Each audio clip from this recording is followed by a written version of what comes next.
Oh, Whoa. hello. Hello. Oh, I better hide Spazzy's icon until he shows up late again.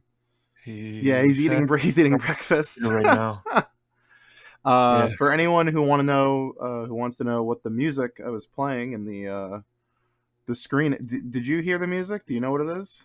I did not. I heard the music. I do not know what it is. It is the system transfer music on the 3DS. Well, I didn't hear the Oh. music, nor do I know what you're talking about. I know. I know Followed, why. I have never follow, heard the system transfer music before. followed The first by time, the first time I ever transferred on the system, the system transfer on the 3DS, was in a busy place, and then the second time, my entire top screen was severed, so I didn't have oh my speakers. god. And then the second bit of music that played was the Amiibo settings page, which is a banging tune for something that I've never used, because I don't think I ever connected an Amiibo to the 3DS. But yes, Spazzy is here now. good. I can just do the little, and we're set, and we're golden. I'm here. Hello, Thanks, everybody. Welcome to another Ask Us Anything edition of Good Morning Source Gaming. This is like the fourth or fifth Good Morning Source Gaming we've actually done in a row. I don't know what to Yeah, think about this.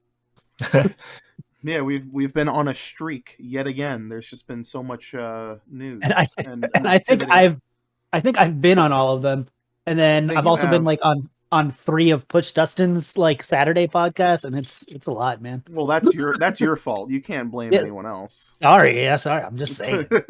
Doing this shit a lot. Being like, oh my god, Nickelodeon or Steam Deck or whatever. Yeah, but oh my god, my throat's like completely fucked. But we figured that we haven't done one of these in like 10ish episodes, and that's kind of the point of these, is that every 10 episodes or so we would do another Ask Us Anything, because these are fun. So The last AMA we did was 6 episodes ago, oh, I thought it was the but it wasn't a full AMA episode. So oh, okay. The next time we do an AMA, we should make sure that Nintenjix is able to schedule it. yeah, Because I'm sure because that we have a couple that are just for him. if people ask like other stuff related to, like, I don't know, stuff only he works on, uh, we can't exactly answer those questions. We don't get. I think the only We don't get very many specific things. It's not like, well, like yeah. that one article that Wolfman wrote. What did I'm like, nah, it doesn't happen. I mean, if it did, we'd totally ask Wolfman. Oh, I mean more just like stuff of, oh, where's when character was cut or whatever. I don't fucking know. Either way, we got like 20ish questions, and I figure we'll just jump right into it and see where we go from there. And if we have any leftover time, we'll just open up the panel to people in the audience and go from there. But I think a lot of these should be quick. So let's go. These are all brand new questions, by the way, since on the last one we actually kind of managed to get through all of them. So we're up to date. These are all fresh from the Google Forms document. Marty McFly from the beloved Back to the Future franchise asks, who would you want to see make up the final me costume wave? I say we just all throw an answer out there. Just like each one of us gives an answer, and we're set. I want Doom Guy so Colin doesn't get an influx of people saying LOL XD, you big baby, you're wrong on the Rate That Character and all content videos. Thank you very much, Spazzy.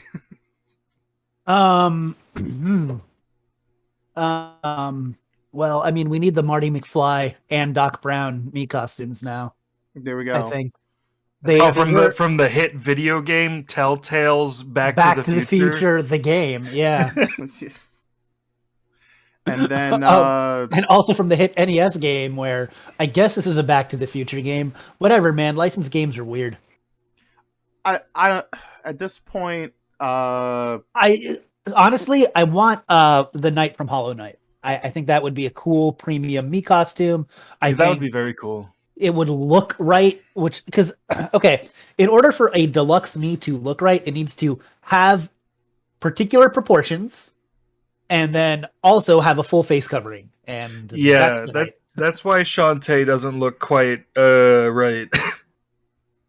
I think it'd be cool. I'm at this point, like the floor for who can get into Smash is literally at this point it could be anyone. I don't think there's since we're right at the end. So fuck it, make everyone confused. Put a Big Daddy from BioShock in there. Just confuse everyone. Oh, my favorite PlayStation All-Stars character. Exactly. Well, speaking of PlayStation All-Stars, we just had Dead Space remaster, so we can get an Isaac Clarke. Ooh. Or actually, it's a full remake, isn't it? I'm actually kind of excited about that. It's a full remake, reboot. I really liked the first Dead Space. Not so much the sequels, but I thought the first one was a really good game. Anywho, our next question is from, I'm going to butcher this name, Arca Kagan. I hope that's not. Oh, I should have said a wild gunman because of Marty McFly. You know, it's a baby's toy. I hope The that wasn't wild gunman costume. uh, terrible. Sorry, whatever. What is your thoughts on the lack of a new retro character in Smash? Is there a lack of a new retro? I mean, I know there's no like new NES rep, but I mean like Simon yeah, kind Simon of is in there. fills that role, but at the same time, I get what they mean. There's Yeah. no new like retro revival Nintendo character. K. Rool, kind of. I was hoping for Takamaru to finally get his chance Yeah. again, but Yeah, no we didn't Mach get a Rider. regular Smash game, so Yeah, that's why the rate that character in everybody's prediction videos, none of it, and I even said that before, Yeah. was that without knowing what type of game this is, it's very difficult to predict. Yeah, I I'm would've gonna liked- be like honest. Yeah. For rate that character, the only ones that like are in the correct perspective are the ones released after E3 of that year. Classic. Yep, 100%. I'm not upset, but there were some I was rooting for. Takamaru actually my number one as well, and as well as somebody from the Excite franchise, like an Excite Bike character, I think would be cool because that. But is that even really a retro revival? I think the focus this Because time around because the Excite franchise, right? Yeah. A little bit of an aside, but the Excite franchise, if we got Excite Biker, people would say that was a retro character. But they had that's not okay. Everyone remembers the NES game, but there was a Satellaview game on the Super Nintendo. There was an N64 title. There were 3 different games on the Wii under the Excite banner, including WiiWare Excite Bike remake. Like, would that even be retro? Like, I think that's kind of weird too. It's like because Simon was very much took a lot of inspiration from the NES games. So like you could say that. Or K. Rool, I mean, he wasn't like he hasn't really had a prominent role since the N64. So that's kind of a revival of a character too. Like I think we have a very narrow view of character that had one NES game, and we're kind of running out of those. I think the main focus for Ultimate and its DLC was just like a lot of like 5th generation throwback stuff.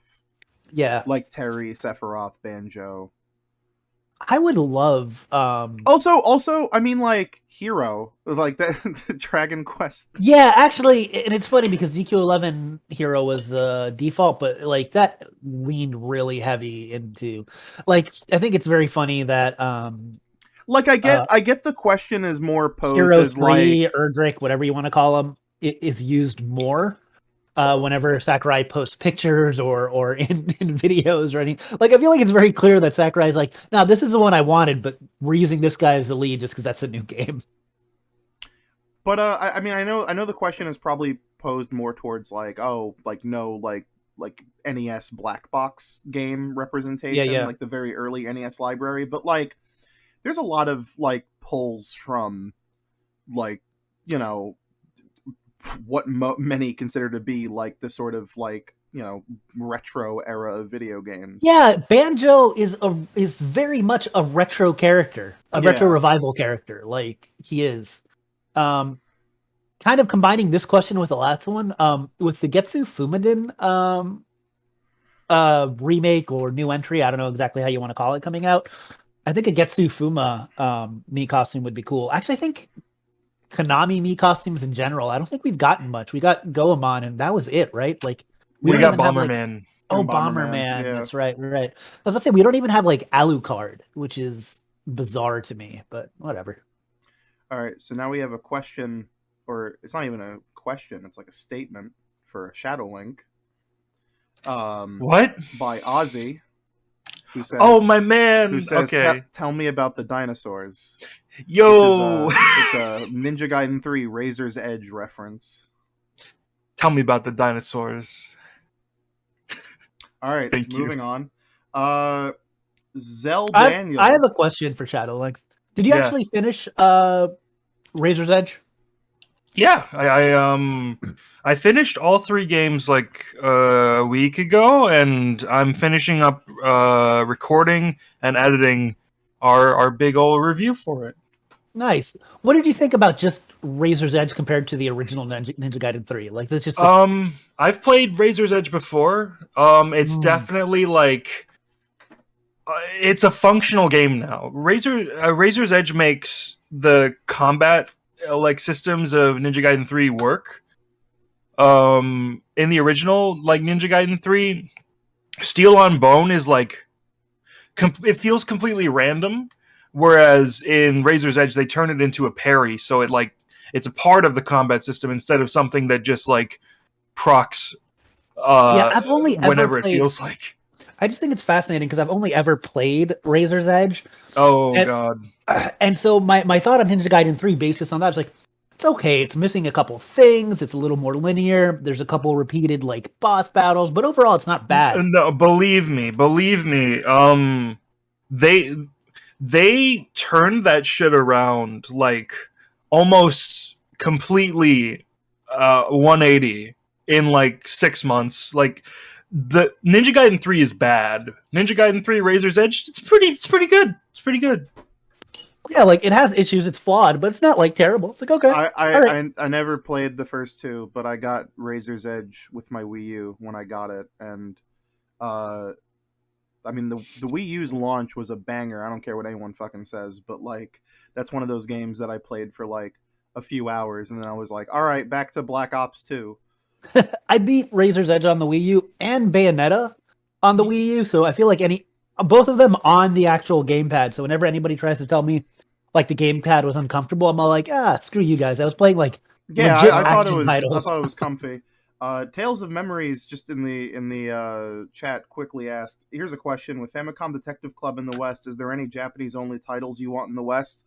Famicom Detective Club 3. Thank you very much. Let's. I know I don't have an active interest in it, but I know there's a lot of people who want it to come over. That Bond game Yeah, with Bond Koei Mission Buddy. Tecmo. Yeah, People really want to play that game, so I for just them. want Mother 3 because I want people to stop asking for Mother 3.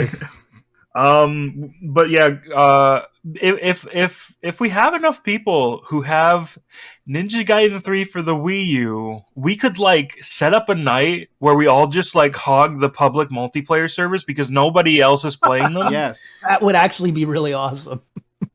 Yeah, I played that multiplayer mode for like the first time a week ago, and it's funny. You can Izuna drop your friends. It's great. Oh man, we should set that up for a streaming night. I mean, the majority of Yeah, the I'm staff down. has at least a Wii U, Yep. if Yeah, not Ninja Gaiden 3. And I'm sure Ninja Gaiden 3 for Wii U is like $1. yeah. I know at least two people in our community who have Ninja Gaiden 3. All right. Next question. Zell Daniel asks, "What would your dream gaming crossover be? The gameplay would likely be a mix of both, no matter how strange. My dream crossover it already exists with Professor Layton versus Phoenix Wright.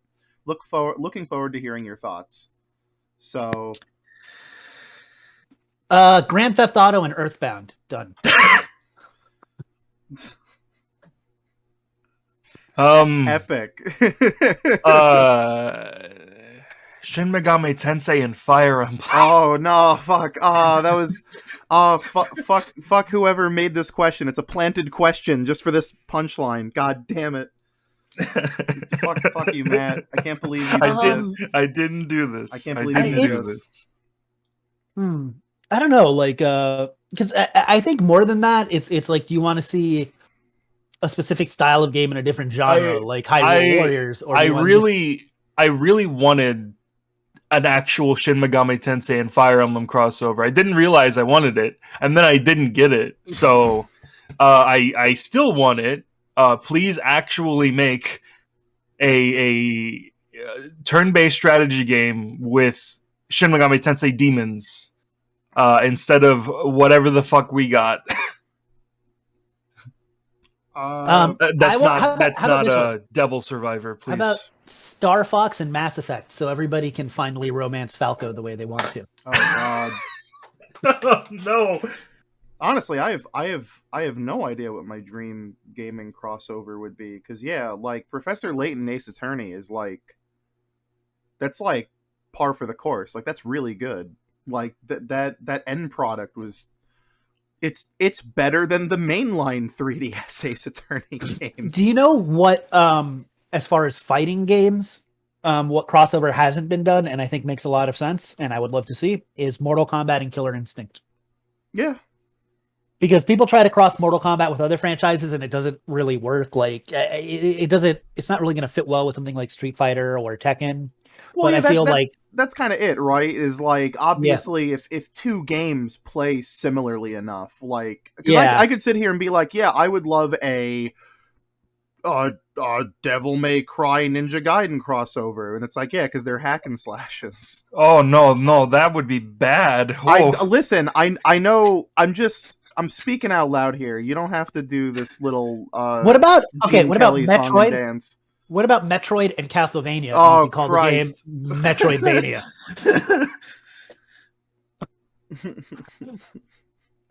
Um, yeah, I don't know, man. Like, there's, I could probably think about stuff and be like, oh, because yeah, like you could Tekken Cross Street Fighter. Oh, I feel like this,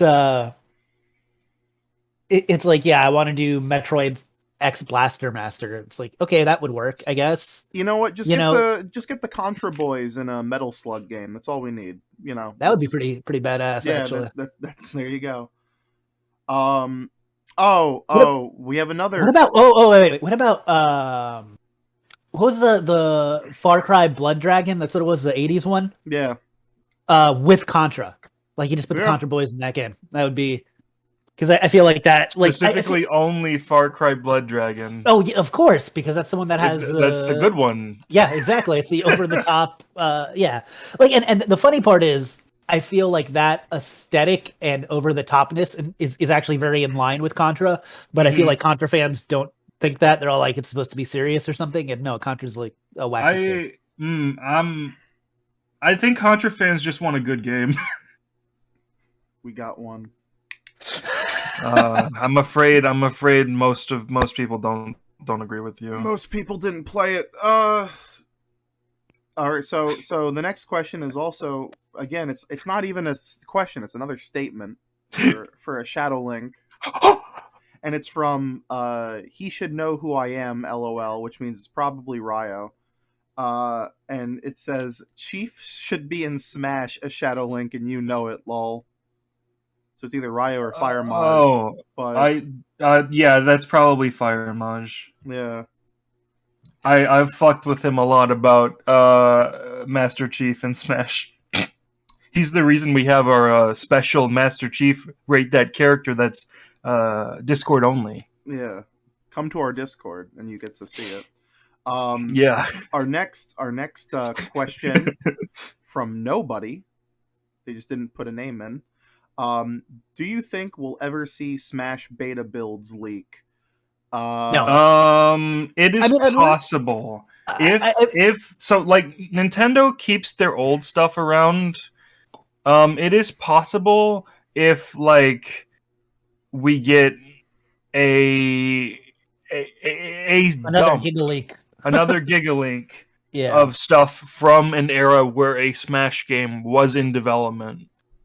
I think there will be a time where in like 30 years Nintendo is going to be a lot more lax about showing like in development stuff, and that's or when, they'll be purchased by Disney. We don't know. It's just 30 years. and that's when we'll start to really see like the beta stuff for a lot of games that haven't leaked. But leaking though, I don't know, unless there's like another breach and it extends to like HAL Studios and I guess Bandai Namco for the later games, which yeah, I good can luck see with I can that. see something leaking from Namco more than Nintendo. Nintendo's pretty tight. I think the most likely one we'd get is Brawl, because that was a weird game that was under Nintendo's umbrella mostly, whereas the first two were HAL Laboratory, and now the latter two are Bandai Namco, or latter three. They count it as 3 games. I feel like a Smash beta would actually be not as interesting because obviously, like when people think of like the beta for a video game, they immediately go like, "Ooh, I gotta see what was cut." but like Smash is like built and developed in a way that like they're pretty I much think set on like what the final thing will be. I think people want what they got with Brawl, where there's like some dummy data for characters to talk about. I think Yeah. that's what people mean when they say that, which may or may not happen. Yup. Alonzo asks, "What are your favorite versus puzzle games?" I like me some Puyo Puyo Tetris, baby. That one is like perfect. Versus puzzle games, like multiplayer ones. Yeah. I don't have one. I gotta play more Puyo Puyo Tetris too. That really did just release, and then just I was like, oh yeah, it's more of that. When it comes to puzzle games, like you can make a virtual reality Tetris game and you can cross Dr. Mario over with whatever the hell you want. But at the end of the day, I feel like I've played them. Like I never feel a sense of urgency to buy a new version of a of any puzzle game, even though like a lot of them are fantastic. Yeah. And Candy Crush, we can't play anymore, which I know really upsets us, right? Because I believe Candy Crush is made by King, and I think King is was bought by Activision Blizzard, right? So you can't. Oh, moving Oh, on. I know that I was gonna do my all content Candy Crush, but isn't all that shit just bejeweled anyway? Yeah, it kind of is. Isn't all that shit just columns anyway? Like it's like it's funny because a lot of it is columns, and nobody like columns is one of the most underrated puzzle games of all time. That's right. Even Sega doesn't talk about it. That's right. Sega They talk about make Puyo Puyo Tetris columns. They can get that shit to work. They have that weird fusion mode that basically includes more mechanics that no one likes. You might as well just put columns in there. I think that we're talking about crossovers, Penal de Pon with Puyo Puyo, because they both have magical girls, would be fun. Okay. But Nintendo doesn't really do anything. Oh, look, somebody even wrote that. A good crossover would be Puyo Puyo and Penal de Pon. Fantastic. Next question by JBRPG asks, have you ever thought about covering arcade video games? That seems like a blue ocean for new sources. The kind of issue with covering arcade video games is like trying to actually cover the games themselves, because like Phantom and I think would be able to like maybe cover a new arcade game, because we're in New York and there's like a couple round ones around us, and there's like all the arcades in like New York City, but even then like it's pretty sparse, and a lot of those games are, and I know you're just like also including like arcade game news and stuff, but like I don't know, that stuff has got to be like in terms of new releases, like that has to be like a pretty dead front right now, considering like the biggest arcade industry in the world, like it's in Japan, is like completely screwed. Sega had to like sell their arcade division, didn't they? Yeah. And then if we're talking about like covering old obscure arcade games, like that's like on the same spectrum of like trying to cover DOS games. Like there's way too much. Wait, sorry, I got a good crossover. Plants vs. Zombies and The Last of Us. So you're just playing through The Last of Us, but all of the plant zombies. You're playing through The Last of Us, but it's actually a video game. What about Plants vs. Zombies, but it's a crossover with Zombie Ate My Neighbors? Actually, that'd be pretty badass. That would be badass. Yes, yeah, and you could have little like tower defense sections in Zombies Ate My Neighbors, like as a little to break up the gameplay. But yeah, if we pivoted to covering arcade games, it would just be like 99% rhythm games and then 1% fighting games, with the occasional like Gunslinger Stratos. Like I don't know. It's definitely this week on Gunslinger Stratos. Yeah, it's Dark Souls X Gex. So like you have that atmosphere, but it's broken up by all of that A+ Gex humor. I'm sorry, I'm gonna stop. That's just That's just Creek's Skilled Crumb. It's literally just him, like in It's his video game game. form. Oh boy. Okay, I'm sorry. I'll stop that. We're talking about arcades. Maybe yeah. Yeah, I agree. We don't. I live in South Florida. We don't really have any arcades. I think there might be some in Orlando. There might be one or two here, but it's such a dying. I mean, unless they're talking about covering kind of things that happened previously with arcade games, but I feel like a lot of other outlets already do that, like the history of arcade games. Where is Polybius? Where is Moonwalker too? But no, yeah, that's kind of the issue. Is like if we're talking about like old games, like there's way too many, and like the spectrum is like ridiculous.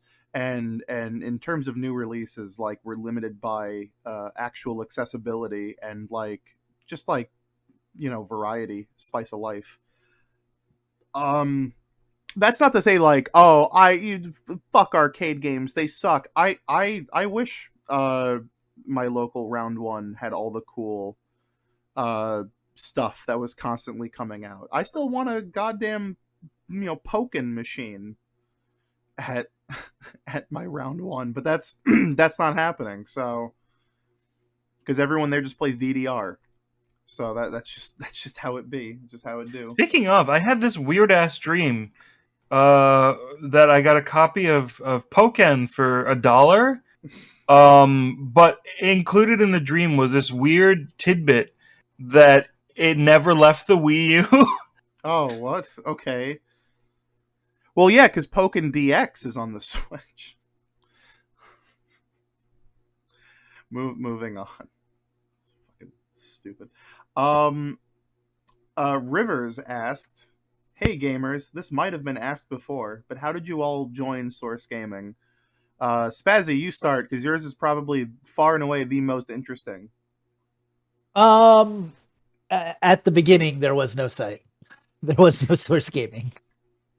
And then there was Push Dustin and Mass Man, and then there was me.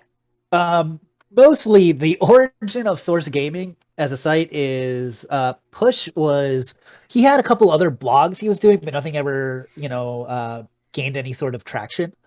But there was an invite only um like forum or thread. I don't remember exactly. I think it's a forum in on Smashboards for leaks, and this was before Smash, Wii U, and 3DS. And Push and I used to talk a lot on there.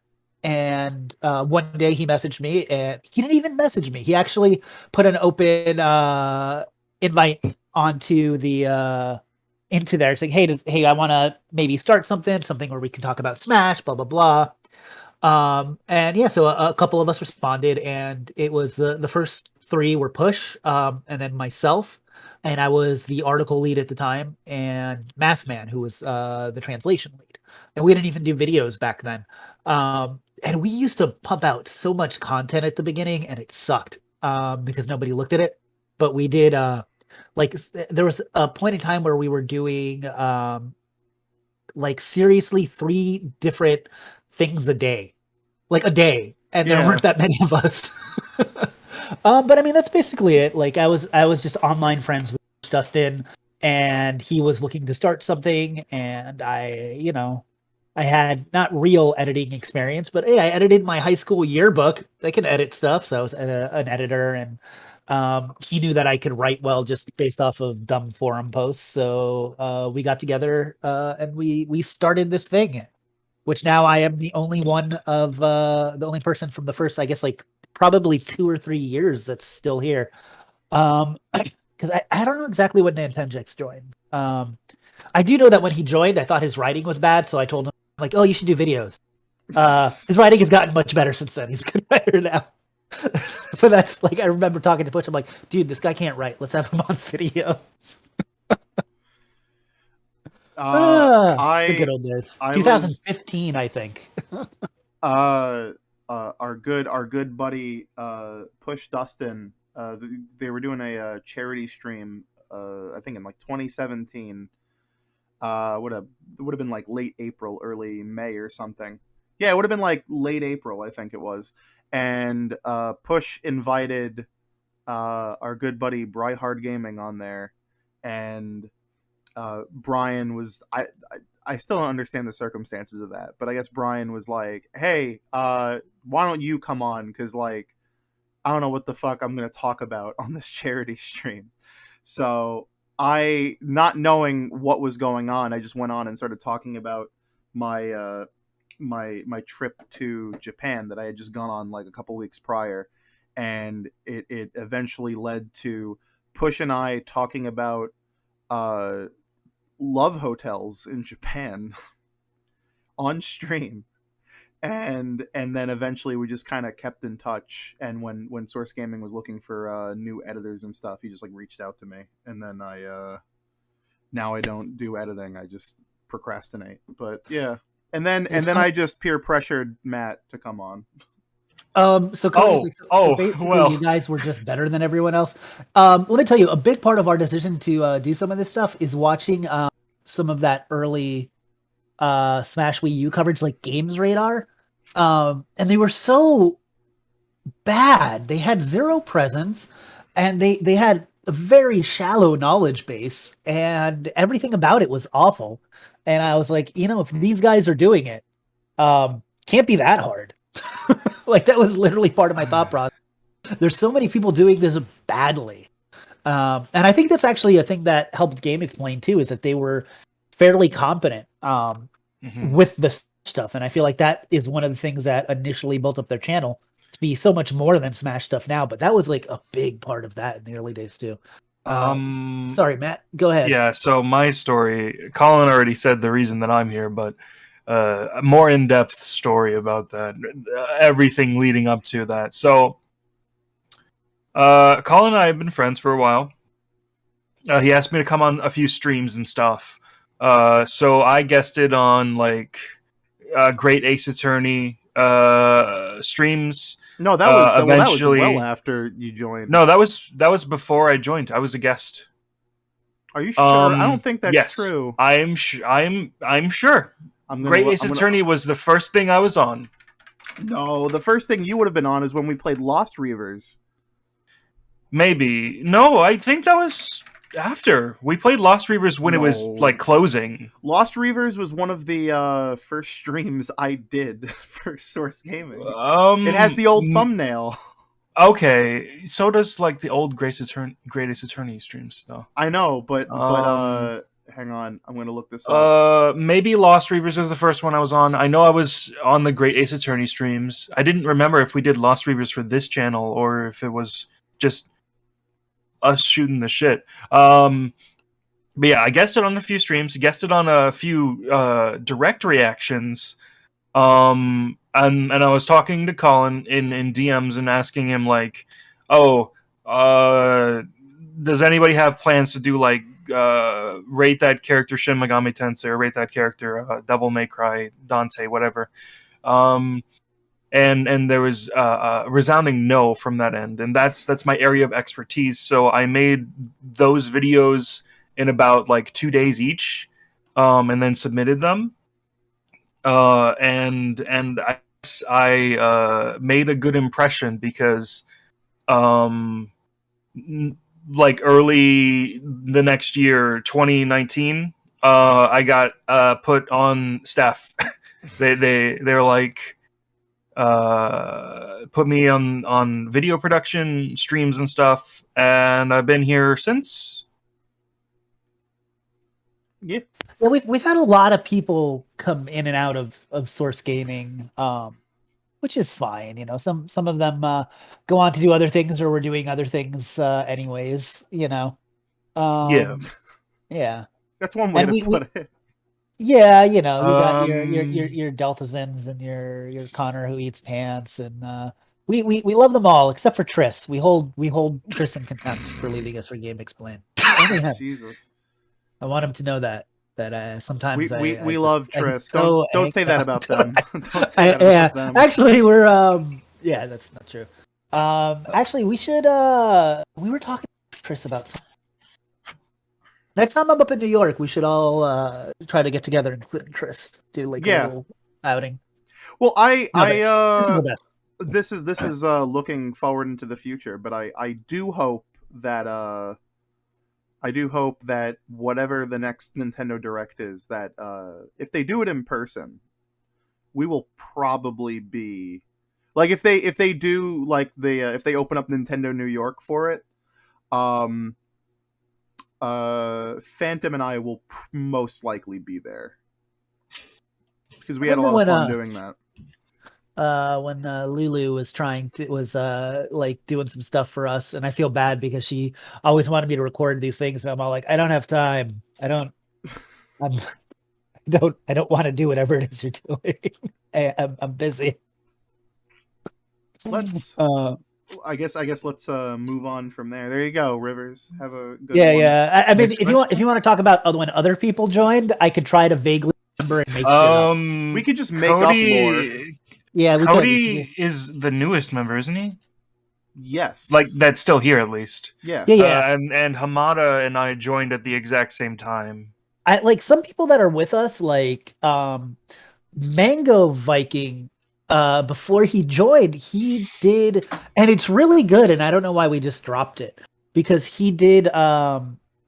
Nintendix and I had a series that was inspired loosely by VH1's pop-up video, because I'm super old. Where we would take video games and then just have little pop-up blurbs over gameplay that we would make up funny. We would have facts and make up funny little quips or something. Game in Fact is what it was called. And he took the Shantae one, and he actually did a little voiceover one that was really good. That I think we released to just our patrons. And that was like the first thing he did. I remember Wolfman, the Wolfman Jew, before he joined us, he was doing this like really prolific, crazy ass blog where every day he was talking about a character in Smash Brothers. I don't remember, but it was like so much content. We really need to get Wolfman on more Good Morning Source Gamings. It's on more stuff. Yeah, he's like it's because it's not like he's one of our members that like doesn't have a microphone. Yeah, like he has the setup. It's just that he's very busy. Very swell. He's very swell to talk to in text. I have never talked to him by voice ever.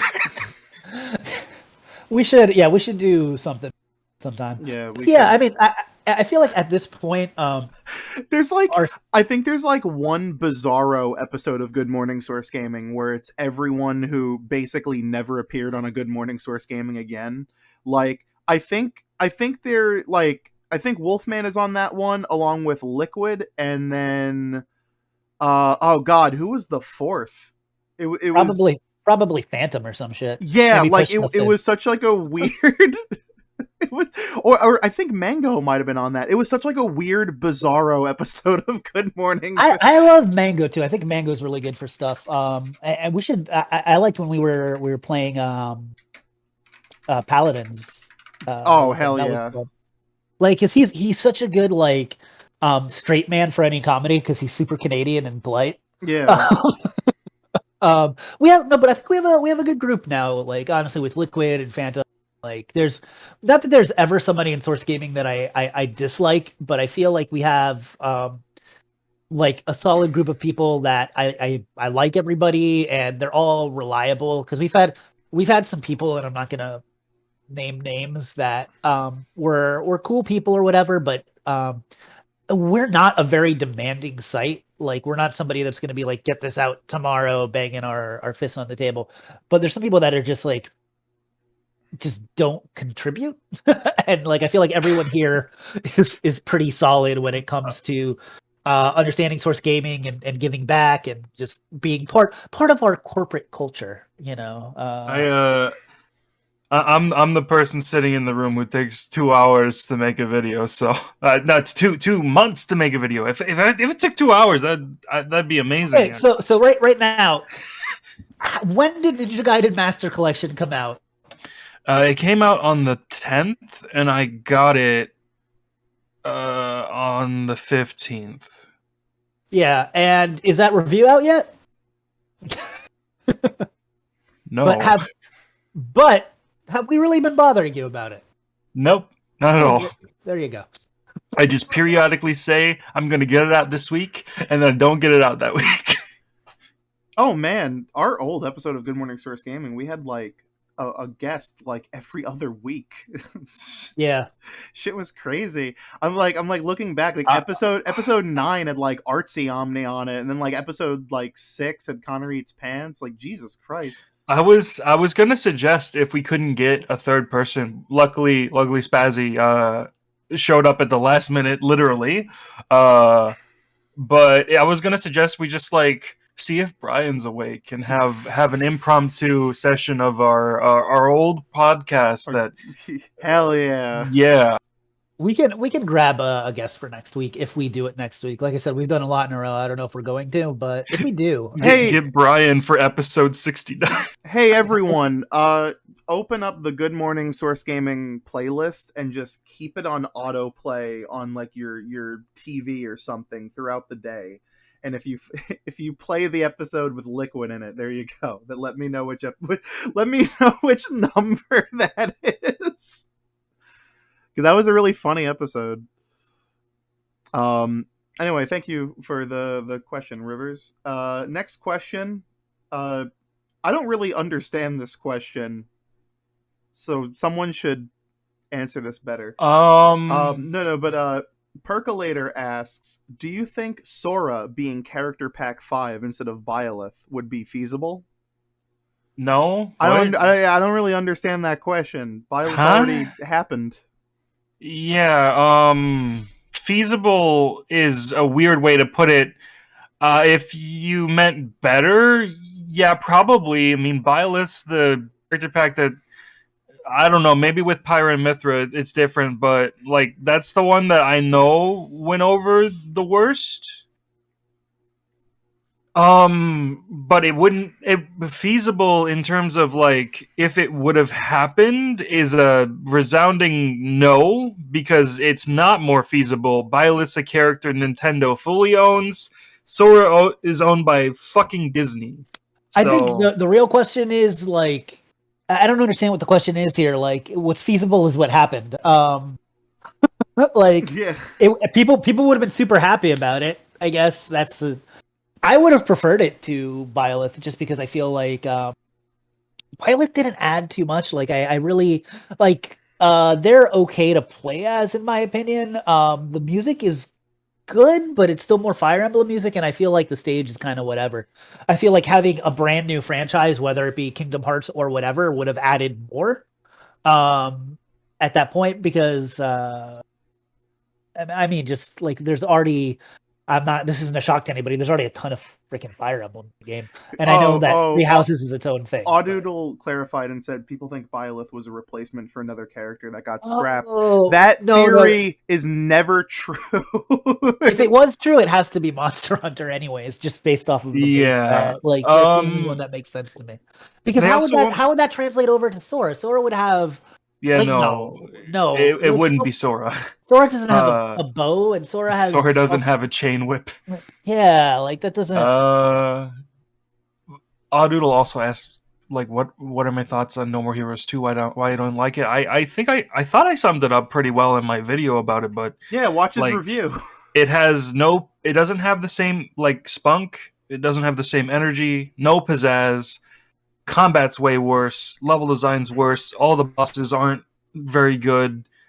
Like, it's just, I don't like it. You know, it's actually, I gotta say, the nice thing about doing reviews, even though they were really lazy and we take forever to do them, is when someone asks us for an opinion on a video game, we can just link our review. We usually do have one. Yeah. Oh yeah. Yeah. I did review No More Heroes 1+2. I'll grab the link for you. Yeah, there you go. It was made when I didn't realize that I had my new microphone, backwards. It was facing the wrong direction, so the audio is a little muffled. But there you go. That's fine. I am excited for Neo Brazil. I'm very glad that Killer 7 is gonna be a No More Heroes 3. BB115 asks, what is your most anticipated Switch game overall? Well, Matt's answer is really easy. Shin Megami Tensei 5. I bought the $120 limited edition, so yeah, probably. If we're talking about games that have been announced and are coming out like relatively soon, probably Splatoon 3 for me. I'm down for more Splatoon, and it's the one I've been thinking about the most. But like as far as games coming out this year, like Advance Wars is pretty cool. I'm looking forward to that Fatal Frame port. I want to see what the hell they do with that. Metroid Prime 4. I'm actually I'm a bigger fan of the 2D Metroids than I am of the Prime games. But there's 1,001 Metroidvania indie games, and a lot of them are very good. And like we've seen a lot from that genre, and there's really not anything quite like Metroid Prime. Like there aren't very many games that really scratch that same itch. So I'm looking forward to it. I'm hoping it's the best one in the series, because like honestly, none of them have really touched the first game. Like I think Echoes and Prime 3 are good, but I don't think they are Metroid Prime good. Like I didn't get that feeling and it's difficult for sequels to give you that feeling, but not impossible, where you're like, wow, this is new and different and good, you know? So yeah, Somebody had a tweet. This is my question to you guys. Yeah. Because I thought this tweet was interesting. 3D Metroidvania games. Yeah. What? How many of them are, like, what do you consider a 3D Metroidvania? Like, what games are out there? Resident Evil. The developers literally think they're Metroidvanias. They've said it, so I'll believe. I don't think so, because fair. I think that's. I mean, I get it. Not the newer but more linear ones, but definitely like the first 3 games and maybe 4 in the Revelations games. I get that, but I feel like Metroidvania games in general have a platforming element. I was thinking the Tomb Raider reboots, because they have a large interconnected map, platforming and action segments, upgradable items that allow you to backtrack and open up areas that you haven't been to before. So yeah, and yeah, Nintendex, he just put in our stream channel. Yeah, hop the fuck on, man. Maybe he should, because I am diet. What? I am Diet Coke. I don't know why I said that. Skyward Sword is almost a Metroidvania. You know what's funny? Matt's dying. Oh my god. I am. I choked. There was a question earlier. Nintendex. That was how did you join Source Gaming? And I said, and I brought up, I'm like, and then I was talking to Push, I'm like, and when Nintendex joined, I told Push we should put him on videos because his writing sucked. I'm like, wow, his writing's better now. Rude. Yo, you know what a 3D Metroidvania game is? Wolfenstein Young Ninja Gaiden. I can see that. I guess, yeah. The first one. But here's a funny thing. Koji Igarashi, who's the creative director, producer of Symphony of the Night and like all of the Castlevania, Metroidvania games. I remember an interview with him when he says it's not Metroid. He's like, I wanted to take what they did in Zelda, and like the top down like old Zeldas, at the time, and implement that into something like Castlevania. And there's a thing when you really think about it that besides the viewpoint, Metroid and Metroid and Zelda are very similar. Like that's why they have the randomizer for Super Metroid and Link to the Past, because you're just getting item upgrades and you're going back and it's structured a little differently because there's more of an overall dungeons. But like concept wise, it's very similar if you really think about it. Yeah, Devil May Cry 1, 3, and 4 are 3D Metroidvania games. That's definitely true. Not Lords of Shadow, but Lamont of Innocence and Curse of Darkness. Those 3D Castlevanias, I think, would be very early Metroidvanias as well. I think my only thing against Devil May Cry as one is that it's level based. I mean, obviously it's still Yeah. one world map that you travel around, so you're going back and forth. But it's still structurally split Devil up. May Cry and levels. Ninja Gaiden are both like broken up into missions, but they're all on one mostly interconnected map. Yeah, they're kind of a weird middle ground, I find, between the Metroidvania and just a action game, linear action game. Do you want to give us your joining Source Gaming story from your perspective, Jex? That's not me just dunking on you for no reason. Yeah, I take back my heart now that I know the context of that. So rude. No. Yeah, I mean, I joined. I was writing about Smash Brothers 4 Wii U and 3DS updates on a completely different site that's now debunked, called like the Fighters Corner, which is like a fighting game specific website. So I was covering Smash Brothers and also anime fighting games like the JoJo Eyes of Heaven or whatever it's called, that Battle Arena one. So anyway, I was doing that, and I also thought at the time I'd start up my own blog, and I did a couple of Smash Brothers stuff, and I mainly wrote. But the thing that caught Push's eye, which is when he approached me, was I started writing about Hyrule Warriors, specifically like what I'd want to see from a sequel and all this, and I pretty much caught a lot of the stuff that the Hyrule Warriors 3DS game would have, because I remember I was writing like a week before E3, before the 3DS game was revealed, what I'd want them to see to do in a sequel, and then like a bunch of the stuff I called, like mainly around the Wind Waker content, was then shown off in that 3DS trailer. Yeah, I'll be honest. I remember at the time, Push and I, when we were looking at people, it was like, okay, does this person have like a good mind for like speculation? Like, are they just regurgitating shit, or are they, not an idiot? And then their actual production, like that was a thing. Like because a lot of people can be like, look at this one thing like that I did. How frequently we can produce content, because back then Source Game was like trying to get something out once a day, weren't they? Yeah, there was a little time, and I was saying very beginning, pushing 3 articles a day. That is stupid. We don't get 3 articles out a month. That's why sometimes. I said we shouldn't do that. Yeah. Oh boy, yeah. There was too much content. Having 3 articles out a day, like you could tell from the analytics that like one would get read, and then the other 2 would just sit there. Yeah, and then we did 1 a day, which is still a lot. But I think part of it too is I don't know, we just do so much more video content now because there's more engagement, because nobody reads. As sad as that is. You cut out for me. I'm assuming that's something on my end though. No, that was on Dan's Oh, okay. end. Yeah. Oh, okay. Anyways, yeah, we could move on. Let's move on. Sam Yeah. Yeah. Okay. I was going to say, I never finished my story. Oh, sorry. Yeah, I cut you off, man. No, like Push saw my Hyrule Warriors stuff, and he came on and he said he was looking for somebody because he wanted to work on a sort of retrospective series on all the characters in Smash Brothers that he was calling something like Project Omega at the time. Like that's where that why Wario farts.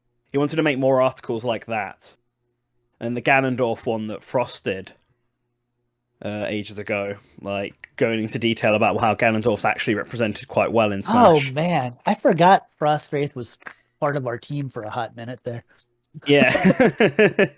So I came on and I was going to do one around Kid Icarus, and then I was also going to do more speculative stuff around characters.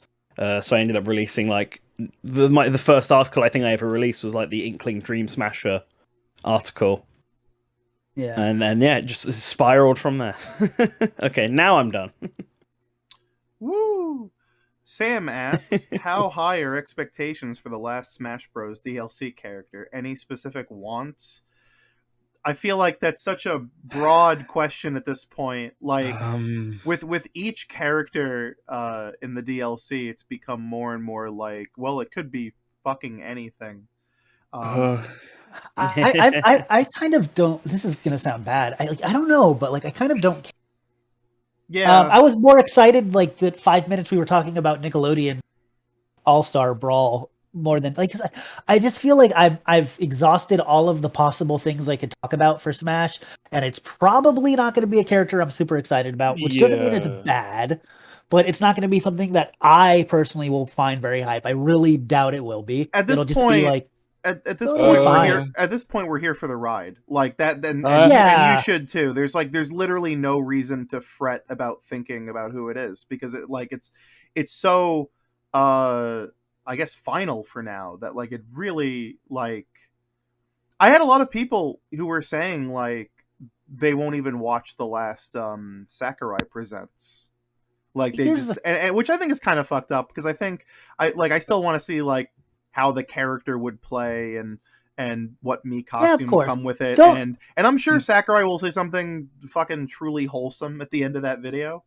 It'll be great. And don't think of it as the end of DLC. Think of it as the beginning of people modding a bunch of stages and shit into Smash Ultimate. Yeah. My expectations are about as high as they can go, which is floor level. I try yeah. not to get like worked up about Smash anymore. Since like all 10 of the characters so far have been no one I've asked for. There've been some cool characters, like characters I didn't even think about. But after being burned like 6 times, I decided I'm not gonna care anymore. I still think it's a Zelda rep. I'm sticking to it. Like, I'm sure it's going to be cool. It's going to be a character I enjoy playing, you know? I don't know. What do you think, Jex? I don't think you chimed in here. No, I mean, it's not going to be the character I want, but I reckon I'll be fine with the character either way. I'm keeping my expectations low. In a perfect world, it would be Arl from Puyo Puyo, because that's who's my most wanted, reasonable character at the moment. Think of it this way: I would- last character reveal. I'd will like be, it to be Master Chief. the last Yeah. character And I reveal will be expect it to 3 be minutes nothing. of what will otherwise be like a 50-minute direct. So As long as it's not Cinderace, I say now, Yeah, as prophetically. long as it's not a Pokemon, I am okay. As long as with it's it. not somebody boring Yeah. or another Xenoblade character, I'm good. I'd be willing to take like Bandana D or Dixie Kong, even if I think both of those options are boring, just because they've been so wanted. But you're right, I don't want the character who's boring, really. I don't want a Pokemon. Yeah, like, Saying that. I mean, if they do something extremely interesting with the Pokemon, maybe, but like, still, there'd be that initial. Yeah, oh, it's just a Pokemon, yeah. I Yeah, fucking wish it would be the Shin Megami Tensei 5 protagonist. It's totally not going to be though. Yeah, that's one of Matt's like top wants. So don't say that like as a joke. He's a huge Shin Megami Tensei fan. If you didn't know. I All wouldn't right. hate that. There'd be very few that I would, to be honest with you.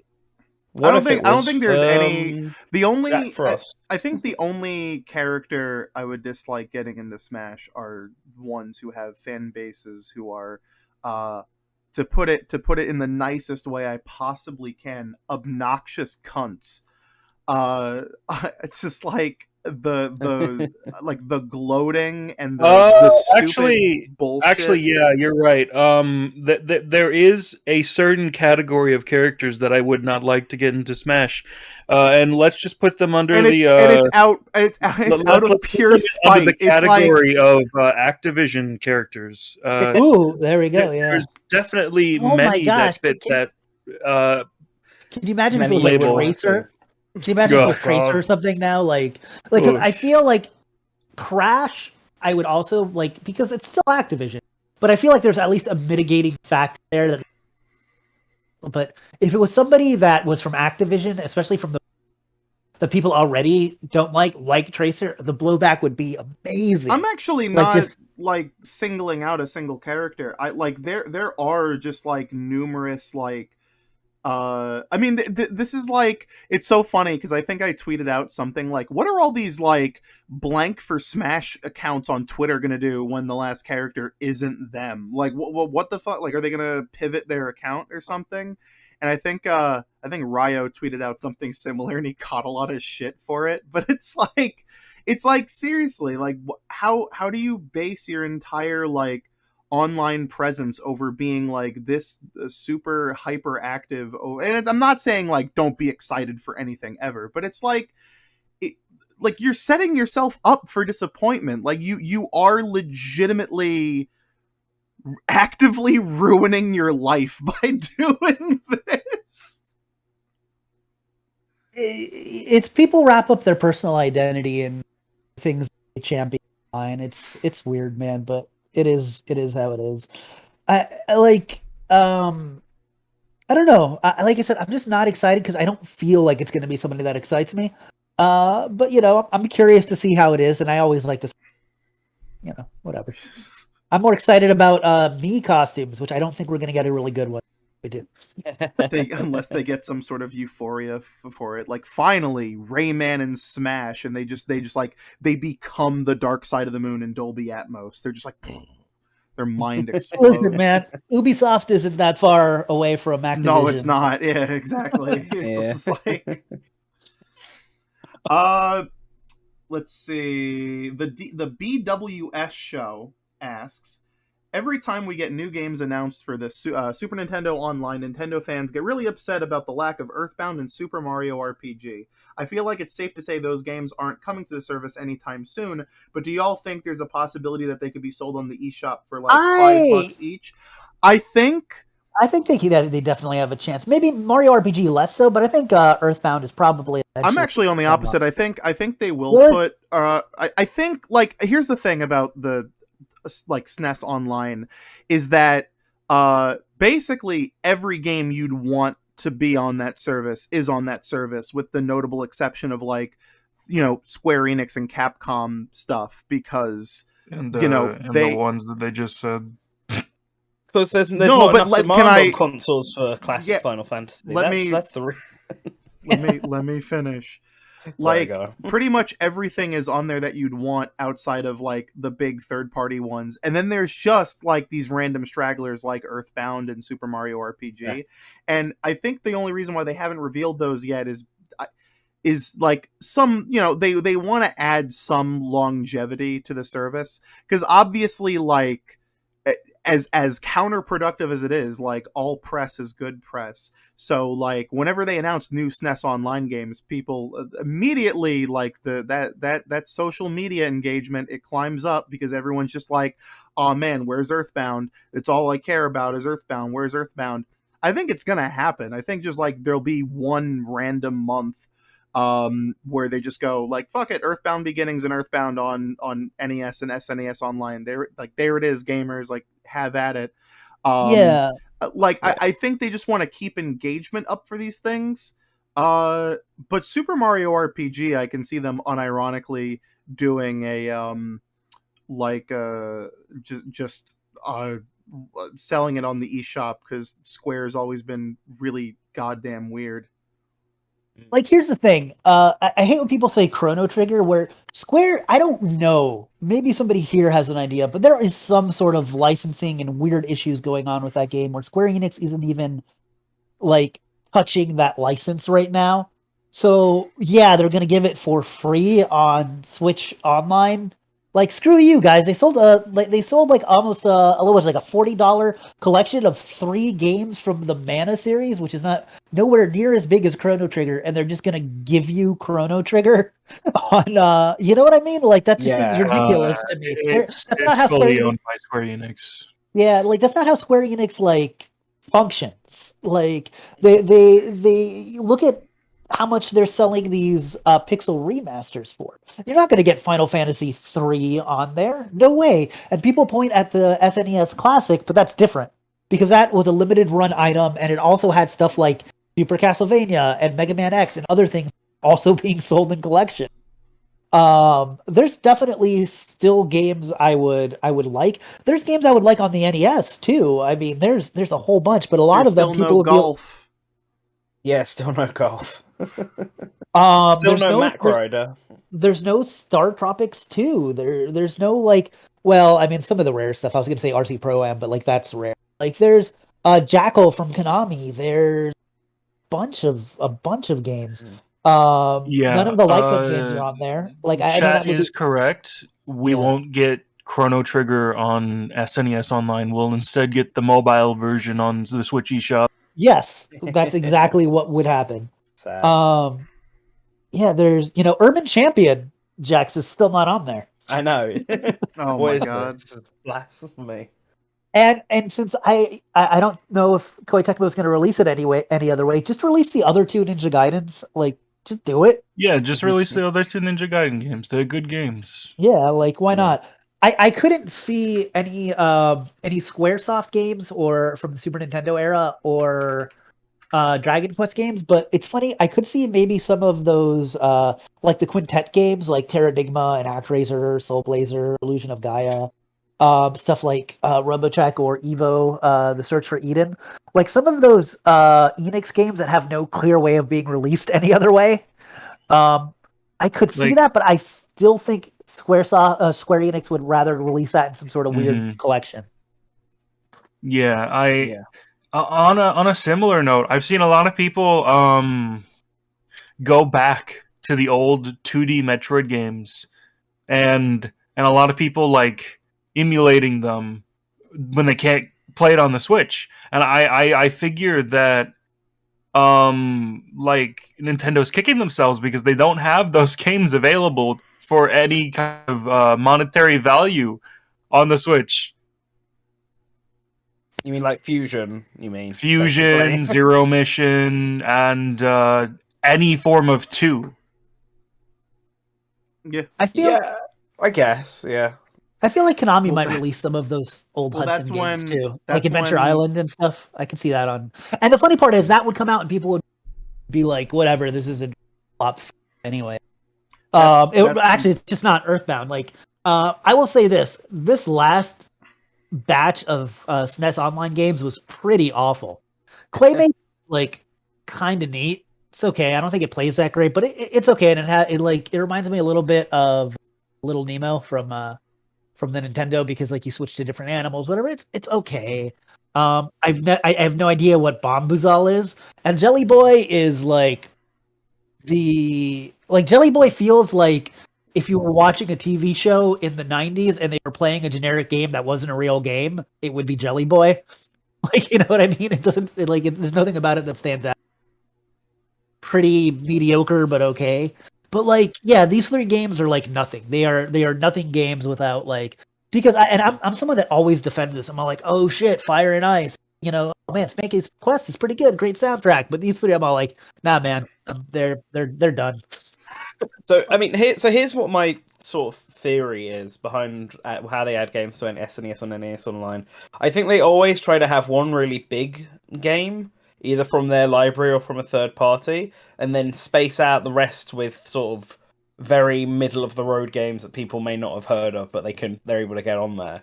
But I think the problem people see and have is that they don't do this by region. That's their big game of the 2 months, I guess, because that's how frequently they update. Could be a Japan exclusive game. In this case, Shin Megami Tensei. Yeah. So Japan gets the one big game and then 3 average games, but because we don't have that big game because it's not been localized, that's true.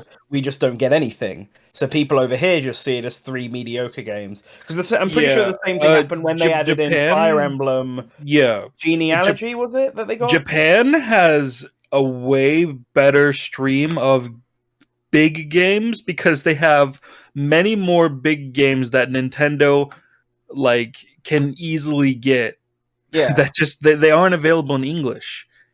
Yeah, like what they need to be doing is if since you're not gonna get Shin Megami Tensei, instead of getting Claymates, like try to get Clay Fighter. Can't be that much harder to get Clay Fighter, and Well, at least people would be like, sweet. The I thing know that that people, game. The thing that people don't like get or understand about is that Nintendo doesn't like really license the games on online. Like developers come to them because effectively Nintendo is doing the work. I think it's really interesting that Capcom is have Super Ghost and Goblins, have both Breath of Fire games, which are actually pretty decent JRPGs if you're really waiting for some of those Square Enix ones, which you've played before and have not played Breath of Fire 1 and 2. Do that.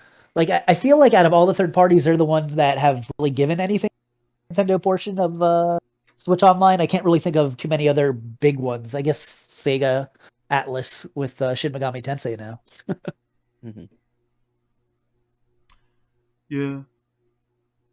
So yeah, I'm as the King of Trash says, I'm still a little confused how the current model of giving old games is more profitable than selling me old stuff. Then again, I may be stupid and missing something.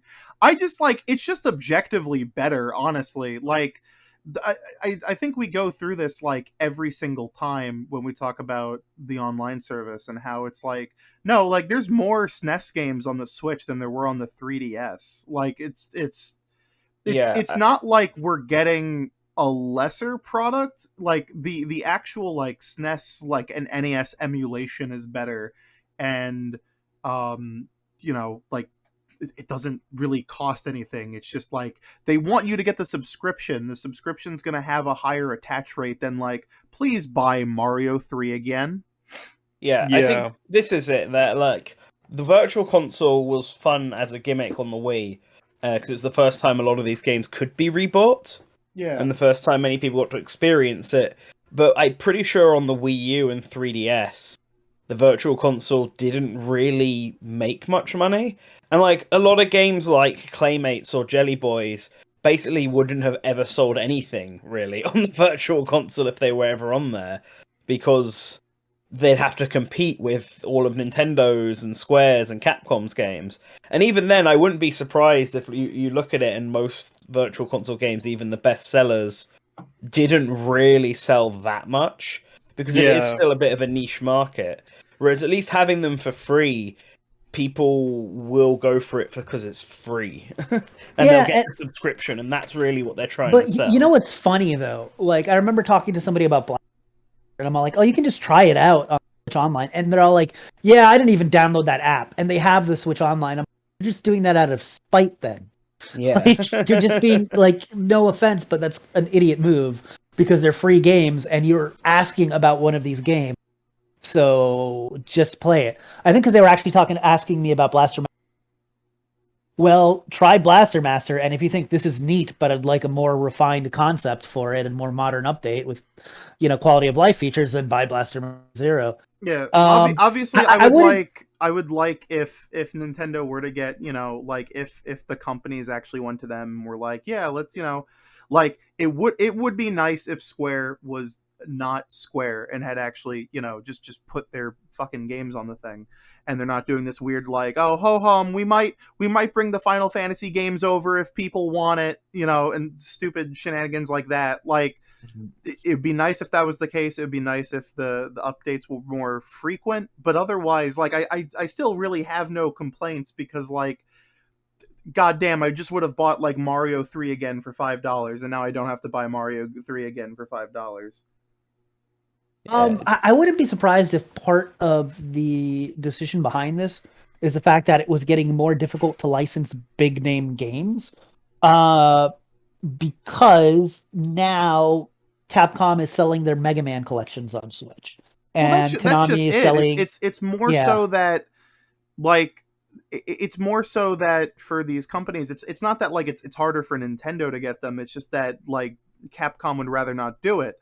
Like it makes sense for Capcom to put all the Mega Man games on the Virtual Console, because like doing a retro collection in like 2007 was unheard of. Like no, like or the Sonic the Hedgehog only move. Yeah, exactly.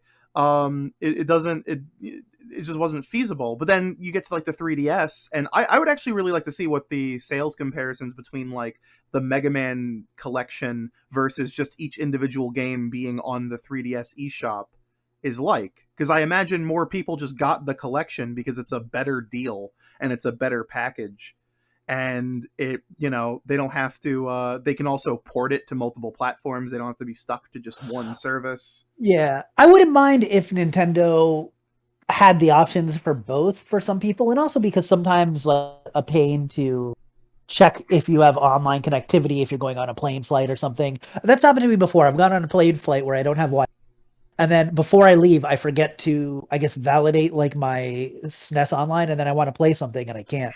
So like if they sold something like all the 2D Marios as a collection and then also had it available, I wouldn't mind, but I just like the concept of $5 for an NES game or SNES game is kind of antiquated at this point.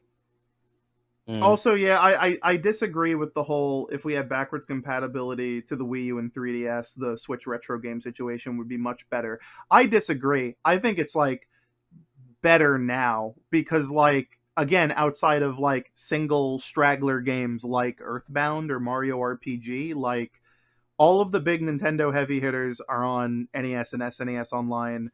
Like, And if they're not, they're in collections. yeah, and if they're not, they're in collections, and then like all the stuff that's really missing is sort of like that like middle ground like GameCube and N64 stuff, which I still think is coming. It's just like they have to do new emulators for them, which I would much prefer than having to reuse those fucking old terrible the Wii Game U. Boy, the Game Boy Advance. Game Boy Advance, I think, is it feels more missing. So like than Yeah. the Wii U's N64 emulation was awful. And Mario 64 on Mario 3D All Stars is also awful. If they do not fix that N64 emulator, that's gonna be fucking dire. I'm not one of those people. I'm not one of those people who is like, oh, they should have remastered Mario 64. I like literally all I ask for is to not have audio desync on a fucking N64. What the fuck? Hey, everybody that complained about Mario 3D All Stars, did you still buy it? All you people in chat, I didn't complain, but I didn't agree with it, and I didn't buy it. That's how you make a statement. We got a copy from Nintendo. We did for review. That's true. I'm not talking about you, because you also weren't somebody that was like ragging. Like so many people are so mad, but I'm like, I know you still bought it, guys. Like I didn't buy it, and I might still buy it because there's a million copies. That was the other thing. People, people have this like this major FOMO about everything. Mm-hmm. And this like I told people from the very beginning, I'm like, here's the funny part about Mario 3D All Stars.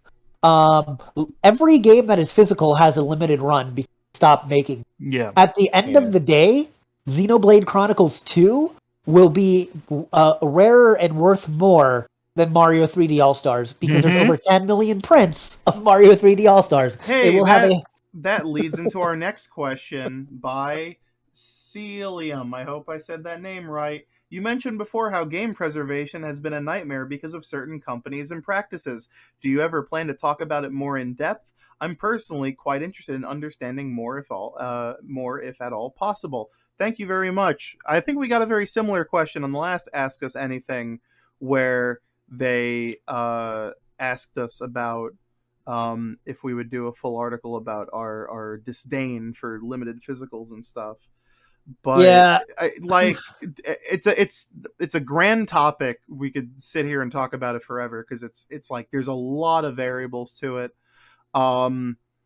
People are so weird when it comes to physical games. Like, yes, they are. Dude, I copied on dude I follow the well-read man on Twitter today. He did this thing. He's all like, if I woke up tomorrow and all my games are sad, but if I woke up tomorrow and all my games are so you keep cutting out. What are you saying? No, I saw the tweet. Basically, if I woke up today and all of my games were digital, I'd be sad. But if I woke up today and all my games were physical, I'd be glad, is what he said. No, like, I'd be the opposite. Yeah, that was my reply. And they're all like, physical game. And I'm all like, can't wait for all of my games to be disintegrated by the end of my lifetime. Yeah, I can't wait to wade through all this plastic. Yeah, like I don't get it. I've never been a collector of anything. I'll be honest. Like in the 90s, it's all like, are you a comic collector? I'm like, no, I buy comics because that's how I have to have them to read them, but I'm not collecting them. Like, and I think it's the same thing with like cinephiles, and they have all of these out. But like, I'd rather just set up a media server, have everything like with no clutter. And people are like, oh, it's not cluttered. I have this. See your videos or your things, and you're showing off your game room with shelves and shelves and shelves of shit. Like, and that's fine. Like, I'm not actually talking bad about that because that collecting something is your hobby. But don't pretend like it's inherently better for anything, even for preservation, because especially games that came out on Blu-ray, because Blu-ray especially dies very fast because that they used to create it, the double-sided one in particular. So in 30 years, a lot of your physical media is going to die. Like, and I know that's a long time, but it's not forever. It's not like, I don't remember which one of these companies that that little video or something where they like find a game buried on a beach, It's like limited run games. limited run, and I'm like, that's bullshit. Like, I'm just gonna Of say, course, Game it's pres- fucking game- limited run. I'm just gonna say, game preservation comes from re-releases and from release digital code. yeah. Emulate. I'm That's gonna- where it fucking comes from. I'm gonna say the two things I've been saying, and Yeah. then we can move on to other questions because we've done this topic a lot, and we really ought to just like do a thing about it. We probably earned a thumbs down just for me saying that. Who cares? They're probably a sociopath anyway. Here's the thing: how many retro collectors out there don't have an EverDrive in their console? Like, every time I see a big YouTuber, I'm here to call out the whole retro gaming collective. Every time there's like a YouTuber and they're always like, "Oh, today we're going to talk about rare gems on the Sega Genesis," and they show their big AVGN gamer wall. It doesn't fucking matter. There's always an EverDrive in their system anyway. Like, who at this point, like, who gives a shit about the physical copies? Like, at this point, like, it's so fucking hypocritical because no one wants to actually deal with how expensive and stupid the whole like retro collecting market is. And it's like, and that goes doubly for the disc-based systems because no one wants to fix the shitty old disc drives in their PlayStation 1s and Dreamcast, so they just get an SD card replacement. Like, it's whatever. Like, at this point, it's, you know, it's not like... I agree with John Knight. He's like, digital and physical should both be readily available. I agree, and I think convenience. It's convenience, and I do agree with the concept for some people. I get it. What they're saying is, well, what happens with digital licenses and this or that? I mean, for the most part, my hard drive, I've said this before, the earliest system I own with a hard drive is my Xbox, and that hard drive still works. So I'm not too, like, if you keep your systems working, then they'll probably work. But at the end of the day, like, yeah, you know, you want to make sure that you'll play the Scott Pilgrim. That also is not going to always last. I have a copy of Saga Frontier for the PS1 that I dropped the disc and it cracked. Fuck, that wouldn't have happened if it was digital. I just bought the Sopranos Road to Respect for $30 and it doesn't work. Yeah, physical copies. Physical copies, they can get scratched, they can get broken, but more than that, like, they literally deteriorate. Now, there's some studies, some of them might last a very long time. NES games, you know, are shoddy, but and Atari games, but a lot of them still work. But like, it's still not like this weird, you know, nothing lasts forever. Even cold November rain, guys. That's all I'm saying. That's it. I'm done. Yeah. I think we could have an actual conversation about this, and I wouldn't mind doing. I don't know what you guys would prefer, if you'd prefer some sort of research piece or a discussion, and maybe we could bring on somebody that is into game preservation or somebody that is, you know, very behind the concept of physical releases, because I don't want to just perspective. But let us know, because we don't mind doing something like that. I feel like that's actually probably a good video. So yeah, it's just like a very heavy topic. The other thing I wanted to say is that, as I said, the PSN store going down isn't like a fault of the digital marketplace. It's a fault of the fact that Sony doesn't want to bring any of these games and make them forward compatible, even though they absolutely could.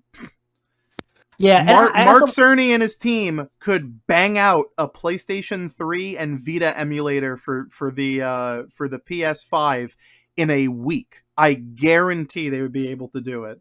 Like, there's like no question about it. If Microsoft was able to do it with the original Xbox and the Xbox 360 twice, and Sony was able to do it with the PS1, 2, and PSP multiple times, like, no console is like completely unadverse to having their content brought, you know, forward. I think it's insane that the PS1 library digitally not available.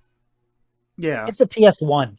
I can emulate that on my toaster. They shipped a PS1 emulator with the PlayStation phone. Remember the PlayStation phone? It just came with a PS1 emulator with a Crash Bandicoot ISO. Did you guys ever play that? Like The I played it Xperia at the Play, store. I had one. Yeah. Yeah. It's cool. It's cute. It's a neat little thing. Yeah, and I don't want to like, and I feel like part of the reason I come off as be angry. I have no problem with physical releases. They're good for a variety of reasons. Yeah, really, I don't like it's. I think there was someone who heard all of my various ranting about like all this bullshit, and they thought that I just like had it out for physical copies. I do not have it out for physical copies. I buy most games physically, but it's for me. It's a matter of this weird.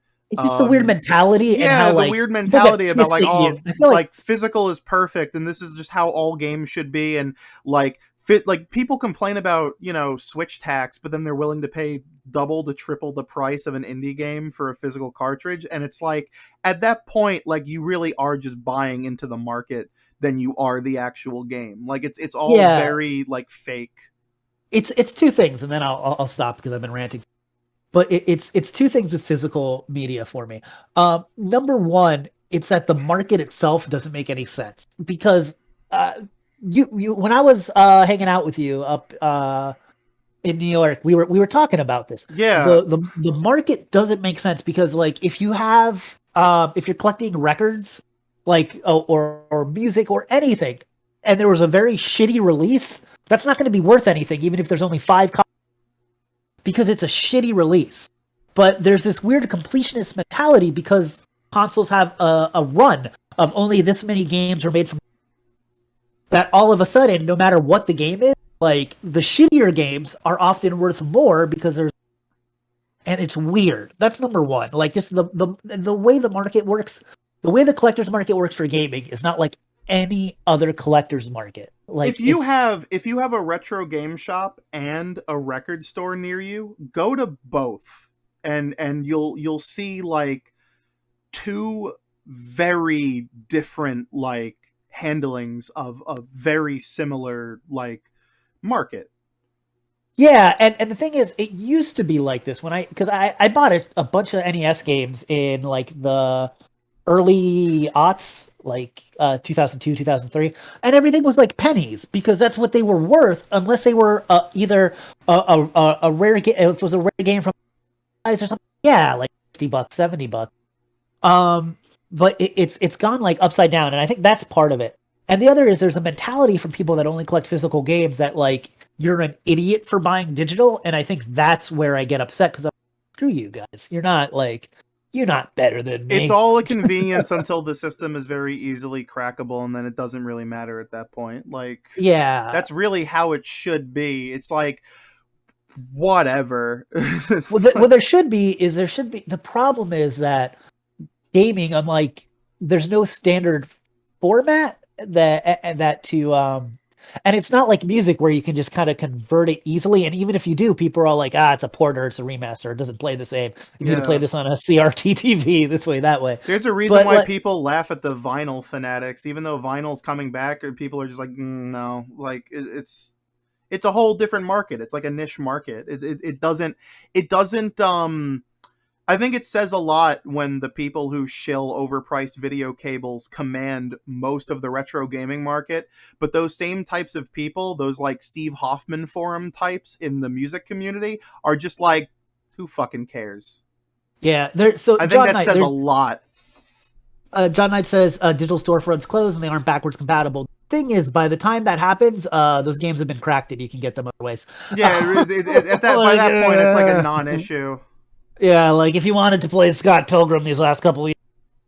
I don't know. It's obviously I don't. Plus, I can re-download. We should end this conversation like before it goes on any longer. But I will say, we are a Nintendo channel, and the Switch was cracked within a month. All right, moving on. Just saying, you don't have to worry about Streets of Rage 4 going anywhere because it's not. Yeah, and the other thing too is that just, I swear this is my last point. Is that's why you have a big issue streaming games compared to digital games, Yeah, because streaming games don't exist. cloud only is like the actual like hellscape that I don't want to be a part of. Yeah, I know, but I understand what you like. If you want to collect games because you like, Yeah, or because you don't want to have to deal with the hassle because you'll probably still be playing this in 10 years. Do anything and you're worried about the storefront, go ahead and buy physical. That's awesome. That's a good choice. I'm just saying, like, it's not inherently better. That's all my point. yeah. But sorry. No one, just they didn't put a name down, asked who is the silver and red-haired girl and guy we see every now and then. That's Source Tan. Source Chan. Source Chan. Source Chan, Source San, who what's the name of the Source Bro? Yeah, they're OCs. Source San's made by me, and the rest are made by our lovely Discord moderator, Dusty Pumpkin. Yeah. So he made Source Chan as part of when there was a bunch of brands making, I guess, waifu versions of their mascots. We made it as like a parody of that, and then people really liked it, so she became a kind of Discord mascot. And then a bunch of people started making their own versions. I made Source San then, and that's the only one from that time that stuck that wasn't made by them, because they ended up just really liking my design anyway. Yeah, most of them are still Dusty. There's also a dog. I should ask Dusty what the suffix is that we would use for it, because I don't think it would be Source Dog. Maybe Source Puppa or something. But there you go. It's the anime girl version of our mascot. Yeah, of Source Kun, good old Source Kun. Need to use them. I want to start using them more, which is why I wanted to start using them in the Metopia. We gotta start making more T-shirts again. Buy our smerch. Here's a funny question. That was mean to say, but hold on one second. I have a suggestion. Okay. Source Inu. Ooh. Source Inu. That does work. That works quite well, actually. I write that down.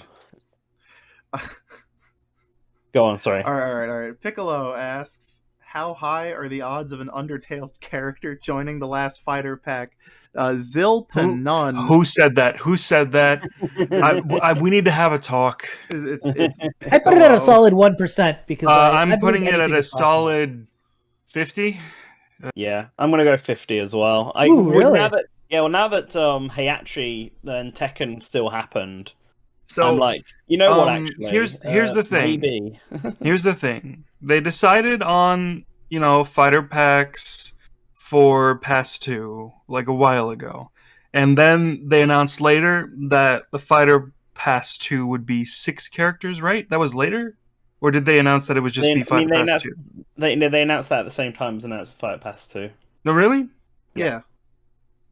Yeah, it was announced as 6 characters always. Let me take a look at that. But you gotta understand, Undertale's like a big thing. It's like the biggest indie thing that's happened in the last half a decade.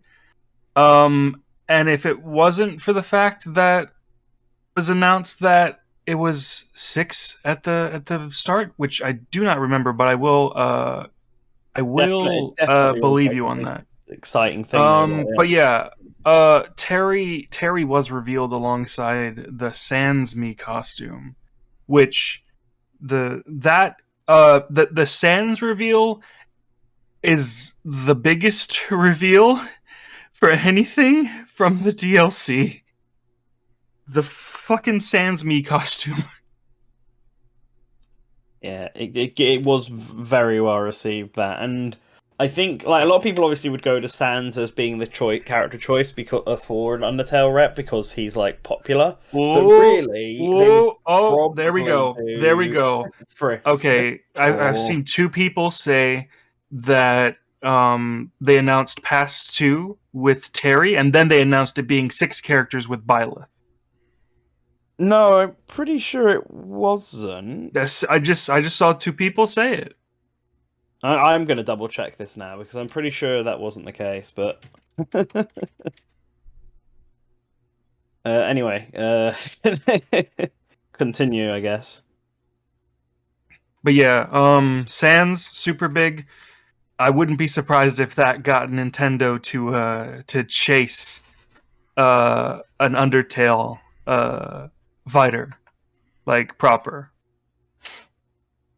Okay, I'm convinced. Anyway, Huff asks, who is gonna be your haha funny guest on the 69th Nice episode of Good Morning Source Gaming? Ooh. Bryhard Gaming.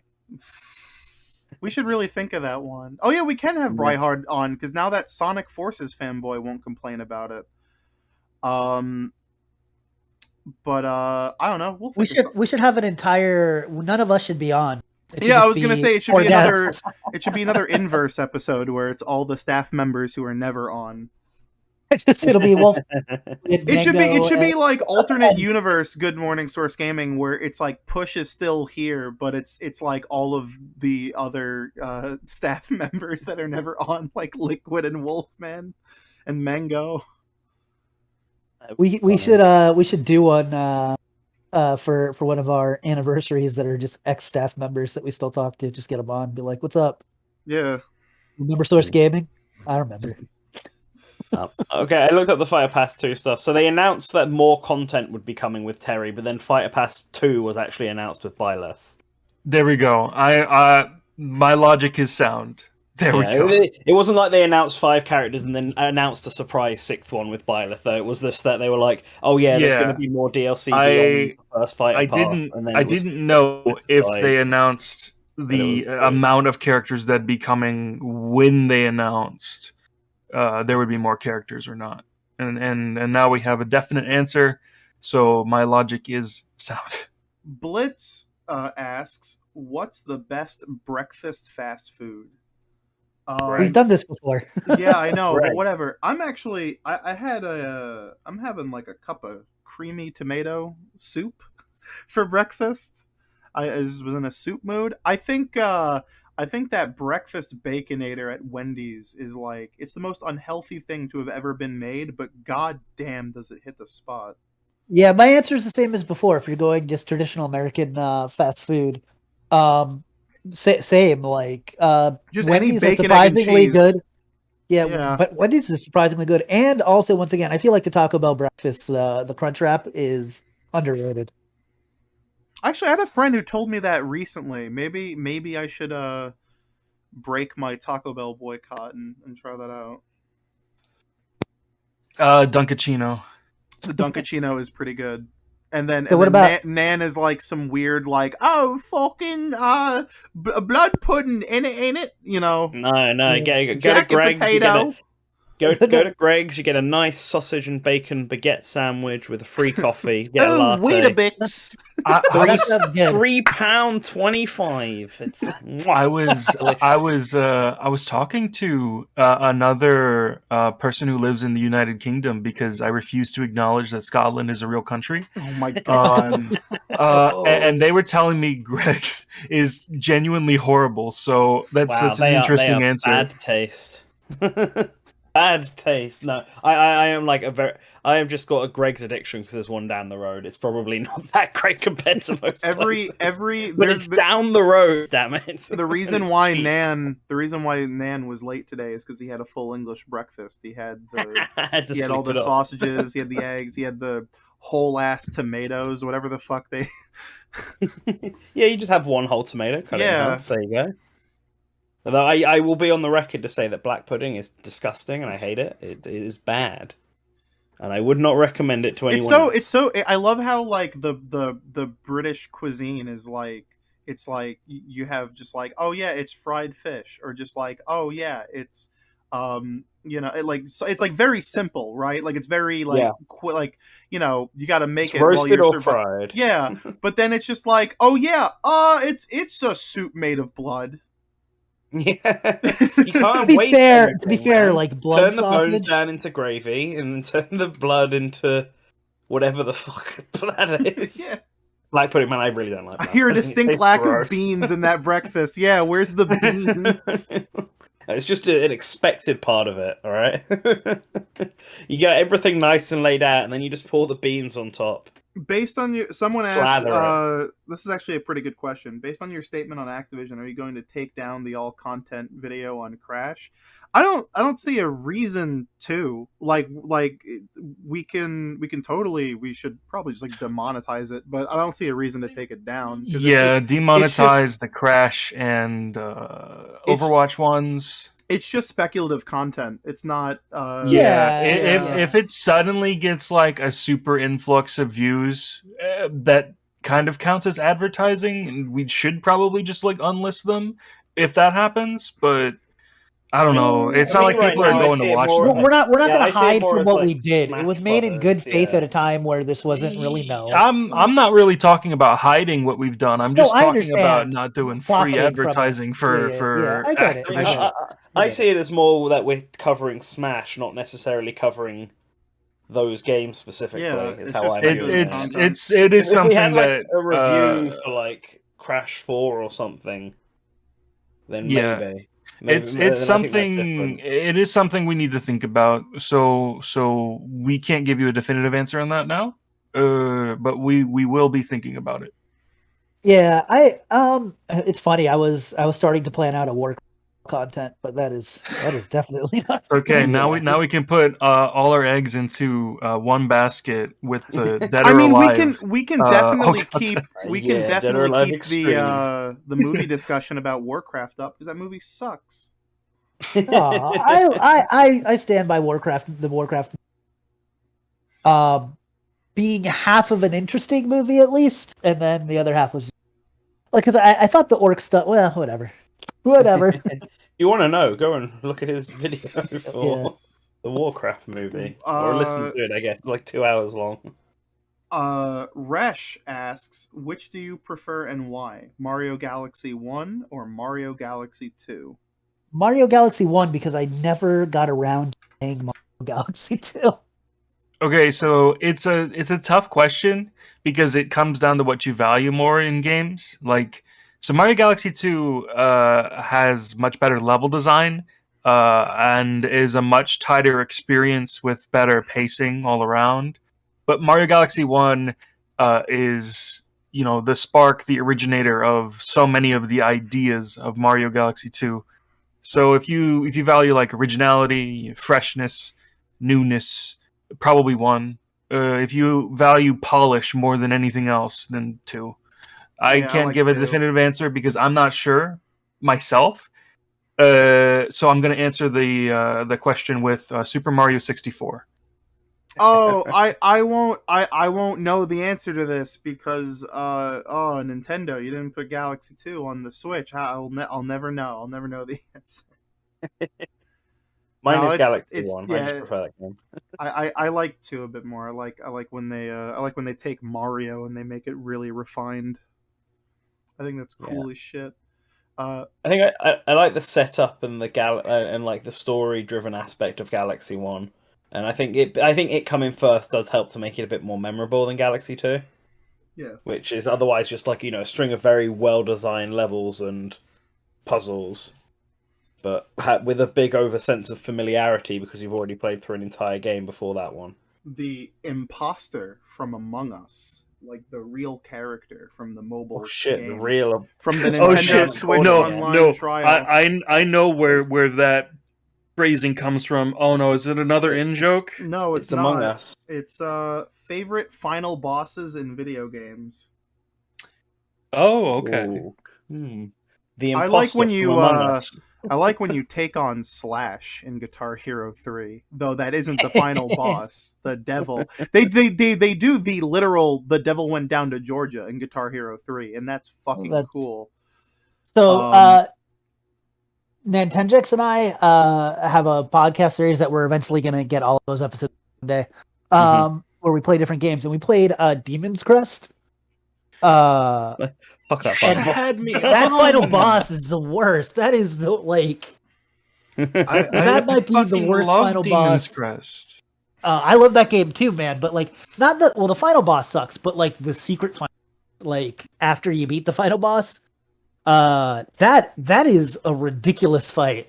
Like They both ridiculous. Honestly, that is like a really hard question because there's a lot of games where the final boss is far and away not the best boss of the game. Yeah. It's an easy question for me because I'll just give the same answer every time. It's Ganon from Ocarina of Time. Yeah, there you go. That is a good final boss, actually. Yeah. I always like the Ocarina final of boss Time fight Ganondorf is a great one. in Super Metroid. It's not the hardest fight, but like It's a really good like yeah. scripted moment. I really like it as a part of the story and stuff. Yeah. I think that's what's the benefit of final bosses. It's like how overly like how much build up have they had, and how like bombastic and fantastical are they? Just like two off the top of my head, or three in fact, is you've got the final boss of Undertale, which was a really good moment. Then you've also got actually a fourth one as well just popped in my head. The final boss in Mother 3 as well. That's all scripted, but that's really good. Like that's a really memorable time. But then finally beating Lavos in Chrono Trigger. Yeah, I was gonna bring up Is- Lavos. Um, JRPG is a good bosses in final general. boss. Yeah, are and taking out Zanza in Xenoblade as well. Yeah, Zanza was another one I was thinking of. Senator And- Armstrong, Metal Gear Rising, Yeah. very yeah, very good I moment. never played Metal Gear Rising to completion, so I couldn't tell you. Metal Gear in general has some fun. You know boss what? fights, It's not the final boss, but I think the ending run segment from Halo 3 where you're driving through You're trying to escape. yeah, and you're trying to escape and everything's fucking exploding and you just had all that shenanigans with like leading up to that. That's great. Mhm. But that's like of course that's not a Um, boss, but that's just a final the- like great final like oh shit, oh fuck, I got to put my Mhm. my gamering expertise to the task. The final boss of Super Mario 3D Land is the only 3D Mario boss I like because it's not a boss fight. It's you going through a level and eventually hitting Bowser at the end of the level.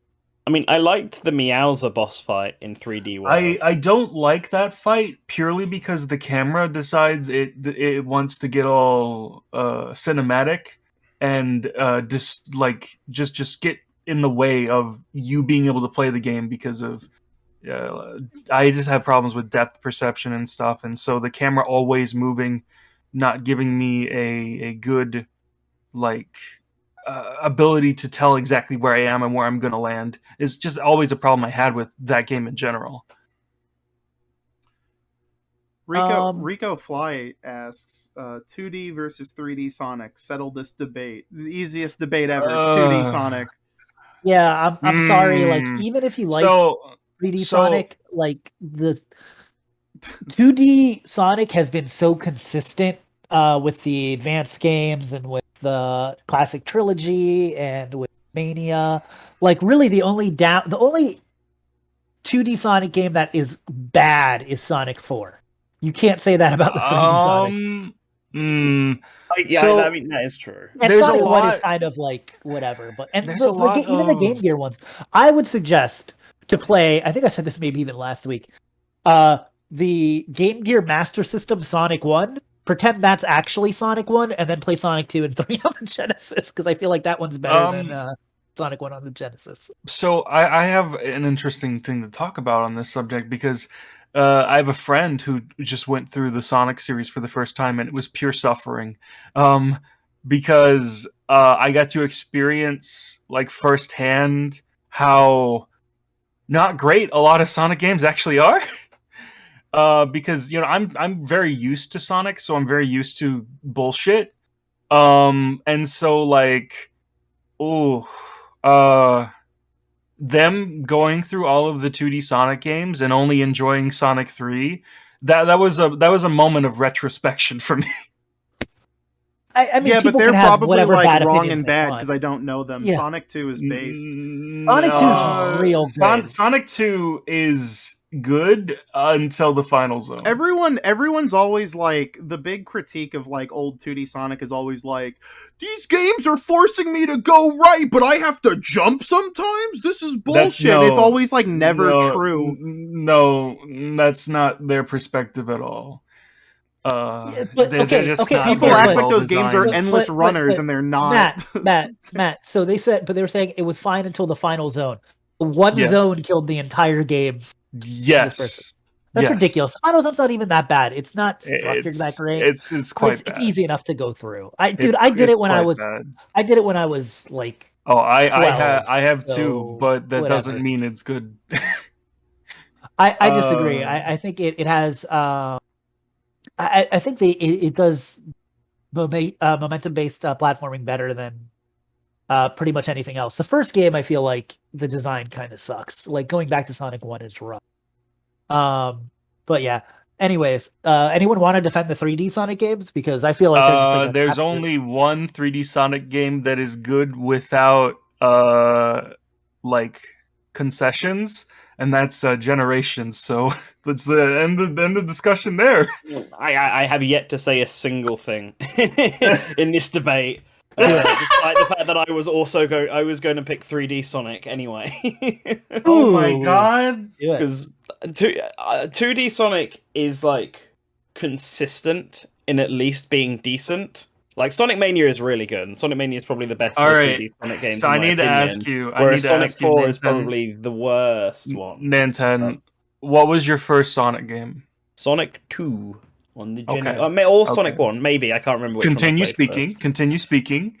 It wasn't an adventure game, so I will respect your opinion. No, it wasn't an adventure game. Adventure game came close. My first experience with Sonic was Sonic 1 or 2. I think I used to play them at my grandparents, and they had both of them, so I have no idea which one I played first. But I never played Sonic 3 till much later. But then I did play Sonic Adventure on Dreamcast and Sonic Adventure 2, and I like both of them games as well. And I think I've gotten more enjoyment playing through the Sonic Adventure, those two games, than I had done playing through Sonic 1 and 2. And I'm a big sucker for story in games, and like I like that what they tried to do in Sonic Adventure 1 and 2 by expanding out the world and adding in all the story elements and the cutscenes and trying to give the characters a bit more obvious personality. Like nowadays, I can appreciate the more subtle personality that the characters have in the old 2D games. But growing up, that wasn't necessarily something that I noticed, especially not having played Sonic 3. So Knuckles, my first experience with Knuckles is in Sonic Adventure 1, pretty much. But I was a big fan of the Sonic 3D games up until... I don't want to gatekeep anyone's enjoyment of a video game. But no, I still played 06. I didn't mind that one. It's not good, but I didn't mind it. I think Sonic Spinball is really good. Sonic Spinball is good. I don't like... Underrated. If you like adventure, like, more power to you. I just think those games suck because I've never had fun with them. Well, I think that's it. I have fun with the 3D Sonic games. Even like stuff like Unleashed and 06, I could have a little bit of fun with, even though I acknowledge that both of them are not good games. Unleashed is half a good... Unleashed is half a good game, yeah. Jesus Christ. Unleashed is half a good game, but this is the thing. The 2D Sonic games for me have been consistently fun, but I've had more fun with the 3D Sonic games, but equally I've had less fun with the 3D Sonic games. Well, what if I were to tell you that the best Sonic game is actually Sonic 3D Blast, which is neither 3D... No, that is one I have played, and I know that is not true. It is not true at all, no. So like... I think Sonic Generations is probably my favorite game, and it does the best of blending both 3D and 2D. I think Generations is really good, and I do like the variety. I like the boost formula, and I like the adventure, but I just think the 2D games are more consistent. Yeah, 2D games are more Unleashed is 30 frames per second. It's never been 60. Yeah. Unleashed is only 60 on fan mods on PC. I've only played... they're saying that on the Xbox Series it got boosted up. And it didn't. It's 30. It's 30. Okay, I didn't know. I thought it's just a consistent 30 now. I've played Adventure 1 and 2 more than any other game in the series. I love those games. because they're awful. All See, right, I mean, I think they're good personally. I think- I like. They're a it's bit. been They are decades. janky and they're super cheesy. Every but time I have fun play, with them. every time I play Big the Cat's campaign, at least half of the brain cells in my brain turn off, and I go numb. Okay, well, Big's campaign in Sonic Adventure 1 isn't very good, but at least it's No, short. that's and the once you best know, part. Fuck once, you. once you know where Froggy is in every level, you can beat that campaign in like less than 20 minutes. No, I'm I'm trying to not- say I'm not- Big the Cat's campaign is the best Sonic has ever been. No, this is a big disagreement from me. I think the saddest 3D Sonic game is what was it called? Lost World or something on the Wii. On the Wii Lost U, World? Sonic Lost World. That's bad. I don't like that Baddest? one. Yeah, because I feel like it's sad because it's bad, but I feel like the idea behind it was very smart. They just executed it in a bad way. Yeah, to be fair, I can see that. Unlike it has 06, like which a is really like technically bad, and then Unleashed Werehog Sages and Shadow the Hedgehog, which is just sort of, I can see what they're going for, but it's badly put together. Sonic Lost World, I don't feel is badly put together, but it's still not a good game. Lost World starts off like really promising, and then they said, "Fuck it, it's New Super Mario Brothers now," and it was like, "Why? No, just like go back." Lost World's a weird game because like it feels like they forgot everything they learned doing Unleashed and Generations, and then you find out that most of the people left after Generations, and then Lost World makes a lot of sense.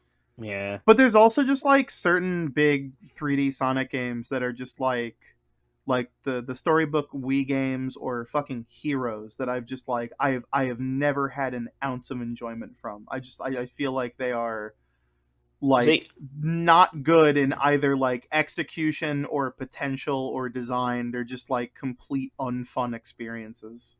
See, I enjoyed all three of them, and I still have friends who enjoy at least Sonic Secret Rings. But I will admit that I went back to play Heroes a few years back, and I didn't enjoy it that much. So that could easily be nostalgia talking. It's made me not want to play the storybook games in case I don't enjoy them. We've talked about gatekeeping and all that, but I don't understand how anyone can like Secret Rings, like at all. The game's not playable. I don't know. I had a good time with it, and I have friends who still really like it. So I played it for like an hour, and I thought it was so kind of neat, and then I never went back to it. I played it's something I can't answer unless I go back and play it again nowadays with a different mindset. And I don't want to do that. I'm worried. For the most part, I'm gonna say that going back to the Wii, I didn't really enjoy games that used the waggle too much, but I liked pointer games, and I also liked holding the Wiimote like an NES controller and tilting. I felt like those actually worked pretty well. I don't think Heroes aged awfully. I just think it was like never good. Like there are it's not like I pick up the GameCube controller and like my brain I can't wrap around it. It just doesn't feel good. Like I think that's just the game not being good. Yeah, you can say Adventure 1 and 2 aged poorly, but Heroes, shit was never good. Ugh. Next question. Yeah, next question. We've had a series of polarizing questions. I know, right? We actually have a question for Push. That's fun. Let's answer it for him. Yeah. Oh my god, what's this long ass stupid name? Aged String, the 16th student lying somewhere hidden in the school. Okay. Is that a Famicom Detective cover? I don't know. Do you think no, what the fuck? Thoughts on being the Dark Lord in Jex's Metopia save file? He was told ahead of time. He was added specifically to tell him that he was going to be the Dark Lord, and there was nothing that he could do about it. There's nothing he could do to stop me. I just realized we're probably just going to get a bunch of people that are like, God, I can't believe you guys hate video games because you don't like Sonic Heroes. We don't like Sonic Heroes or physical games. We are the enemies of. We are the Bro, me saying Alright, that almost guys, no Sonic games are good is probably But, gonna be the okay, one I didn't that... say much about 3D Sonics, but I'm gonna say this. I remember everybody hating Sonic Unleashed when it came out, and everybody thinking Sonic Colors was a good game, stuck to a formula that actually.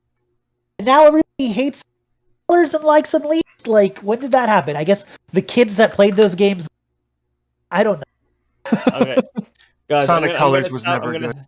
I'm gonna salvage our reputation. Okay, Last of Us 2 is bad. Oh, Can return to we all normality. stand up and applaud. Jesus Christ. We got 2 questions left. Let's fucking do it. Let's do it. Wait, who's no name? Both of these are no name, so who cares? Do you think Smash with all assists as characters would be the next big hit? That sounds like an incredible amount of work. Holy shit! I don't think Smash enough with people every care. character that ever existed would be the next best game? The answer is no, because that's way too much. So choice. like It's way too a lot much. of logical new characters are already assist trophies. So I get where this question's coming from, but the approach of all of the assist trophies are our new characters now would like nobody would care. Like a very small like amount of people would actually get excited over that. Okay, there's something to be said about variety, but then you ever go to a very nice restaurant that has a daily menu that is curated for that day, and you have a choice of 5 entrees and 3 appetizers and whatever. And at the end of the day, you don't have that much choice, but you know everything's going to be good. And then you go to like a diner at 3 in the morning, and they have like little boxes on top of boxes, tiny things. Who's going to order sushi from a diner? Like, yeah, there's a lot of options, but nobody's going to order half of that menu, if not more. So, yeah, just more isn't always better, I guess is what I'm coming about here. I love this message in chat. You don't want to play as the moon from Majora's Mask? Because that's included. That's included with all assists. Nintendo, yeah. It's Color Game TV. You don't want to beat up a dog? I'll say this. I do think 2 things. I do think that a lot of the most wanted characters, including characters that I want, Bomberman, Alucard, Zero, Takamaru, like a lot of great characters are sisters. But number 2, I don't think the future of Smash is just adding more characters. Like, Yeah. there needs to be something done to the game to change it on some sort of fundamental level, because you can't get rid of half of the characters that are popular and then just bring in another huge batch of characters. Like, I think the next Smash is going to be something different. It feels like it has to be to me. Final question. I feel, and it sucks this person doesn't have a name attached to it, because I believe it's the same person who asked us a very similar question next time that we just didn't get to, which is when do you think we'll get to see some more Star Fox? New game, port, guest appearances, etc. I think call me an optimist. I think a new Star Fox is probably within the next couple years. They'll do something with Star Fox. Yeah, I wonder. I wonder when possible. I wonder when production for Switch 2 games is going to be a serious thing at Nintendo. Like, maybe we should save some of our ideas. Probably now, honestly. I mean, they're always going to be thinking about it. It really depends on if there's a special gimmick for the Switch 2 or not. That would mean that it couldn't be on the Switch 1. Yeah, I guess. By the way, I don't think we talked about this last week, and I guess we can talk about this really, really quick before we go off, because I think it's interesting that it looks like there's some stuff in production that might be a Switch 2 coming out in the next maybe 2, 3, maybe 4 years. That I think people may have gotten confused talking about the Switch Pro, but there actually is some brand new hardware coming out. Yeah, and it's like what we were talking about. Yeah.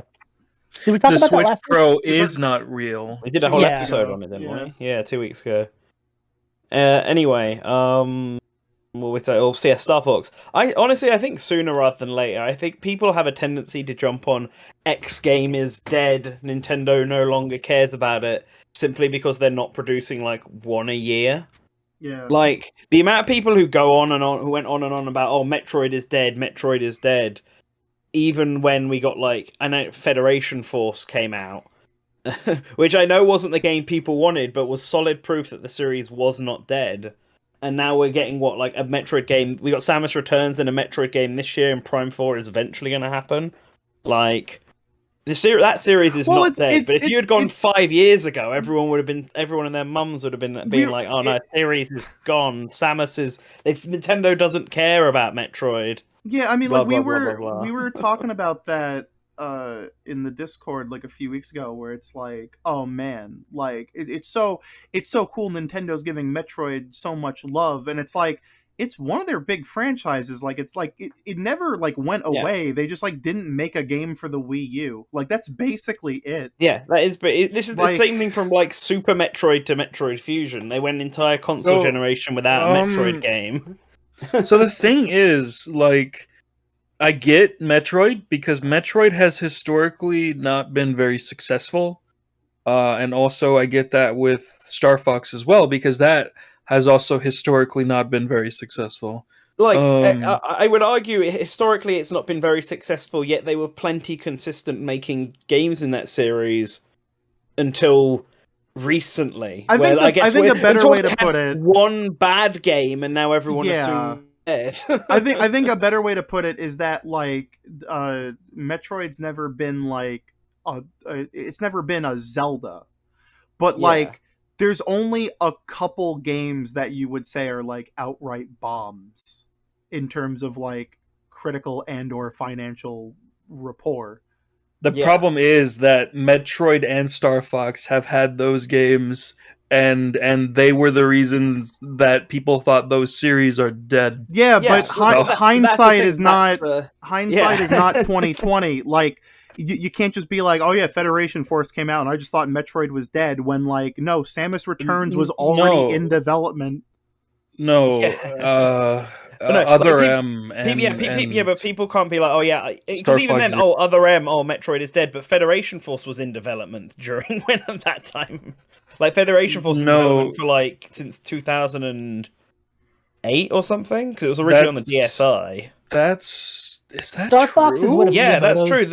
So they originally Metroid Federation Force was going to be on the Nintendo DSi, but then the DS's hardware couldn't handle what they wanted to do with it. It's having the 4-player. Hey, same with Metroid Dread. Actually, Metroid Dread. And so they put it on hold for a bit, and they were waiting, and then when the 3DS came out, like a year into the 3DS, Tanabe was like, okay, I think the 3DS can handle it, and Next Level Games wanted to make a Metroid game, so they just got them to do it after Luigi's Mansion 2 came out. I think like John Knight that's how that went. They planned that, and it wasn't a project that they had abandoned. It was just that the DS couldn't handle what they wanted, so they just put it on hold for a little bit. And the fact that Other M came out, and they weren't like, oh well, let's just cancel all our Metroid projects. They were still like, okay, no, we're just waiting for the next console. It's like clearly a sign that the series wasn't dead. One game that's not even bad, just critically not liked as much as the others. Doesn't mean that the series especially because I don't think Other M sold badly, did it? No, it did. Did it? It sold below their expectations, and then it didn't sell like. Okay, fair enough. What they wanted. It sold under 1 million initially. Yeah, under 1 million. It has not gone above it. Okay. Yeah, they may have eventually crawled up there with like discount sales and stuff, but no. As I said, I think Metroid is a series though that, regardless, and now you can't, and nowadays like you can't say that it's not the case because it's like it came true anyway. I think Metroid is a series that is just so ingrained with Nintendo, and they've made so many games, and so many of those games have sold so well that like that is not a franchise that is ever on the brink of death. Like I don't think it's close. I don't think other M's there's like no Metroid games have historically sold under their expectations. But here's the thing. They keep making them. They stopped making them. Let me talk. No, but they didn't make any for one console.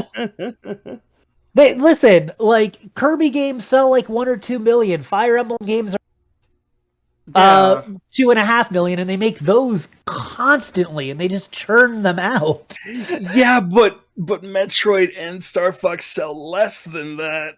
Not generally. Not generally. No, Fire Emblem Until Awakening sold like crap, and they still kept making them. And even with Awakening, there's only like 2 Fire Emblem games that have top selling, and they keep making them and make a mobile game of them. Like, the other thing. Wait. Let me finish my point instead of always interrupting me. So, the other thing about Metroid is that Metroid is in a unique position for Nintendo where it is really the only franchise, with the exception of Zelda, that studios produce their big blockbuster superhero nonsense movies to make billions. But then they also, Disney also has Fox Searchlight or just Searchlight. Because you want to make movies that go for critical acclaim. They're only going to make hundreds of thousands of dollars, a couple $1 billion. Not much, but that's not the point of it. The point of those movies, just like these, are to legitimize your studio.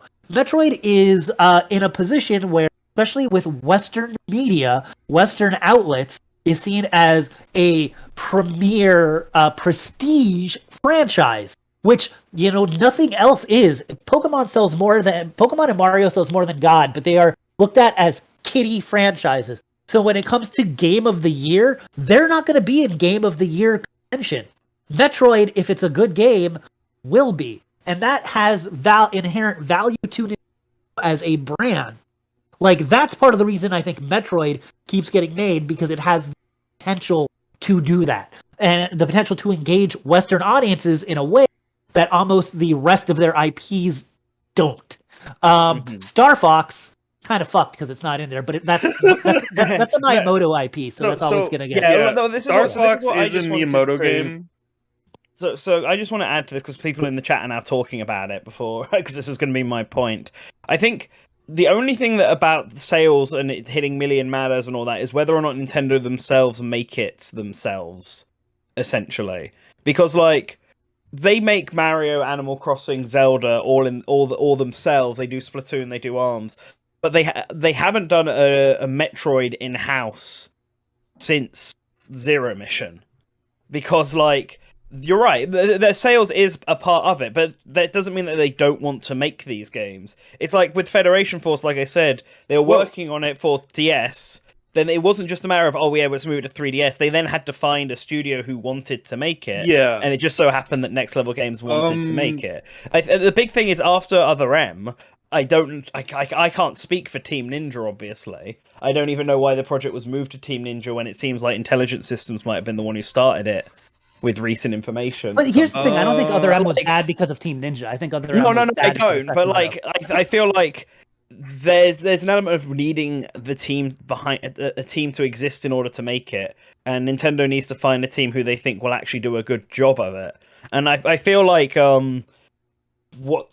Mercury Steam obviously proved to themselves that they could do at least 2D Metroid, and so they went to it. And obviously they were willing to listen to Retro Studios' pitch for Metroid Prime 4 because they were the ones who did the first 3. I do want to say though, I would say Retro counts as in-house because Nintendo fully owns them. I mean, it does, but it's not what I mean when I say, like, because they fully own Next Level Games now, and they sort of fully own. They didn't at the time. They made the Federation Force. So, but in-house stuff, all right. They fully own Monolith Soft as well, but they also just let Monolith Soft do their own thing, and Xenoblade doesn't sell ridiculous amounts. Honestly, Monolith is it made in Kyoto or Tokyo? Like, is it made in the NCL Studios? Monolith is a different situation because I think the whole deal is that Nintendo keeps Monolith afloat because they're going to go bankrupt, so they can have extra developers.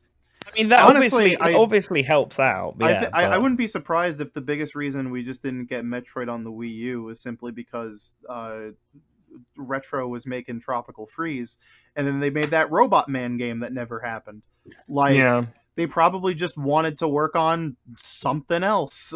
It's like, I don't know. Anyway, I don't get the I don't get the doom and gloom over Metroid compared to something like F-Zero. F-Zero. Like F-Zero. F-Zero. F-Zero has like a whopping 3 games and F-Zero yeah, and like, Star that's- Fox. that's them all. F-Zero and Star yeah. Fox are in like pretty much the same boat. No, so I disagree on this. F-Zero's in a worse position than Star Fox. As long as Miyamoto breathes, You Star see, Fox and Pikmin are fine. And they F-Zero both of is them F-Zero will was be- created by Shigeru Miyamoto. No, yes, but also then he just stepped away from the project pretty immediately, and yeah, like he doesn't every other, have like, the same every amount. other game in that series has had a different director, which Mhm. isn't the same for Pikmin and Star Fox. Like I'll say Miyamoto that- helped launch it because the F-Zero was meant to be like the SNES's mascot game, essentially. Like Captain Falcon was even designed with the SNES in mind. Like they had even contemplated making him the mascot to replace Mario with the jump to a new system, but they then decided not to do it. The thing Like, is, though, that's even why with Miyamoto's involved. Pikmin and Star Fox, Miyamoto's not the director. Yeah, Yeah. no, right, fine, but let's put. All right, I'll change this up. Pikmin and Star Fox are like Miyamoto's babies, whereas F-Zero was made by him, but not just him. Yeah. Like it wasn't That was concept his- solely by him. Whereas I- Pikmin F-Zero and Star is Fox his were mistress's absolutely- child. It was out of Yeah. wedlock. Yeah, It's not. He doesn't. He'll throw a little money that way. yeah. Whereas Pikmin and does it. Star Fox were stuff that he like actively wanted to do, was inspired by stuff in his life to do. Whereas F-Zero was just, what game can we make to show off this new hardware and this new chip and all of that? And let's get one of our best designers on the case for it. There are different things. So he has more passion for Pikmin and Star Fox, which is why Star Fox was able to get like a new game made in-house, and why Pikmin keeps getting new games made in-house, despite that series not selling particularly well either, compared to like the big hitters that they also make. But I feel like as long as he's around, he'll keep wanting to make Star Fox and Pikmin stuff, and we just don't get them as consistently because he's pulled left, right, and center on various other projects, especially with all the his focus being on all the Universal attractions and the Mario movie. I wouldn't be surprised if at some point we did get like a Star Fox animated series, especially considering we know that Netflix were at least working on one at one point, and then they cancelled it because Netflix can't keep their mouth shut. Honestly, what are the About odds that they're just projects. gonna like have the Starlink people make a? I mean, just an I wouldn't- actual Star Fox game. I mean, they proved that they could. Yeah. Starlink's not a bad game at all, and Yeah, it's much better than Star Fox Zero. I'll put it like that. I feel like Star Fox has potential. Nintendo doesn't know what to do with it. And F-Zero is different because they acknowledge that F-Zero exists a lot, like in the Mario Kart stages, and Yeah. being kept afloat by Smash. So it's not like they distance themselves from the franchise, but I just feel like they don't think that it'll sell compared to something like Mario Kart, which it won't, but it doesn't need to. It doesn't need to be Mario Kart, Yeah.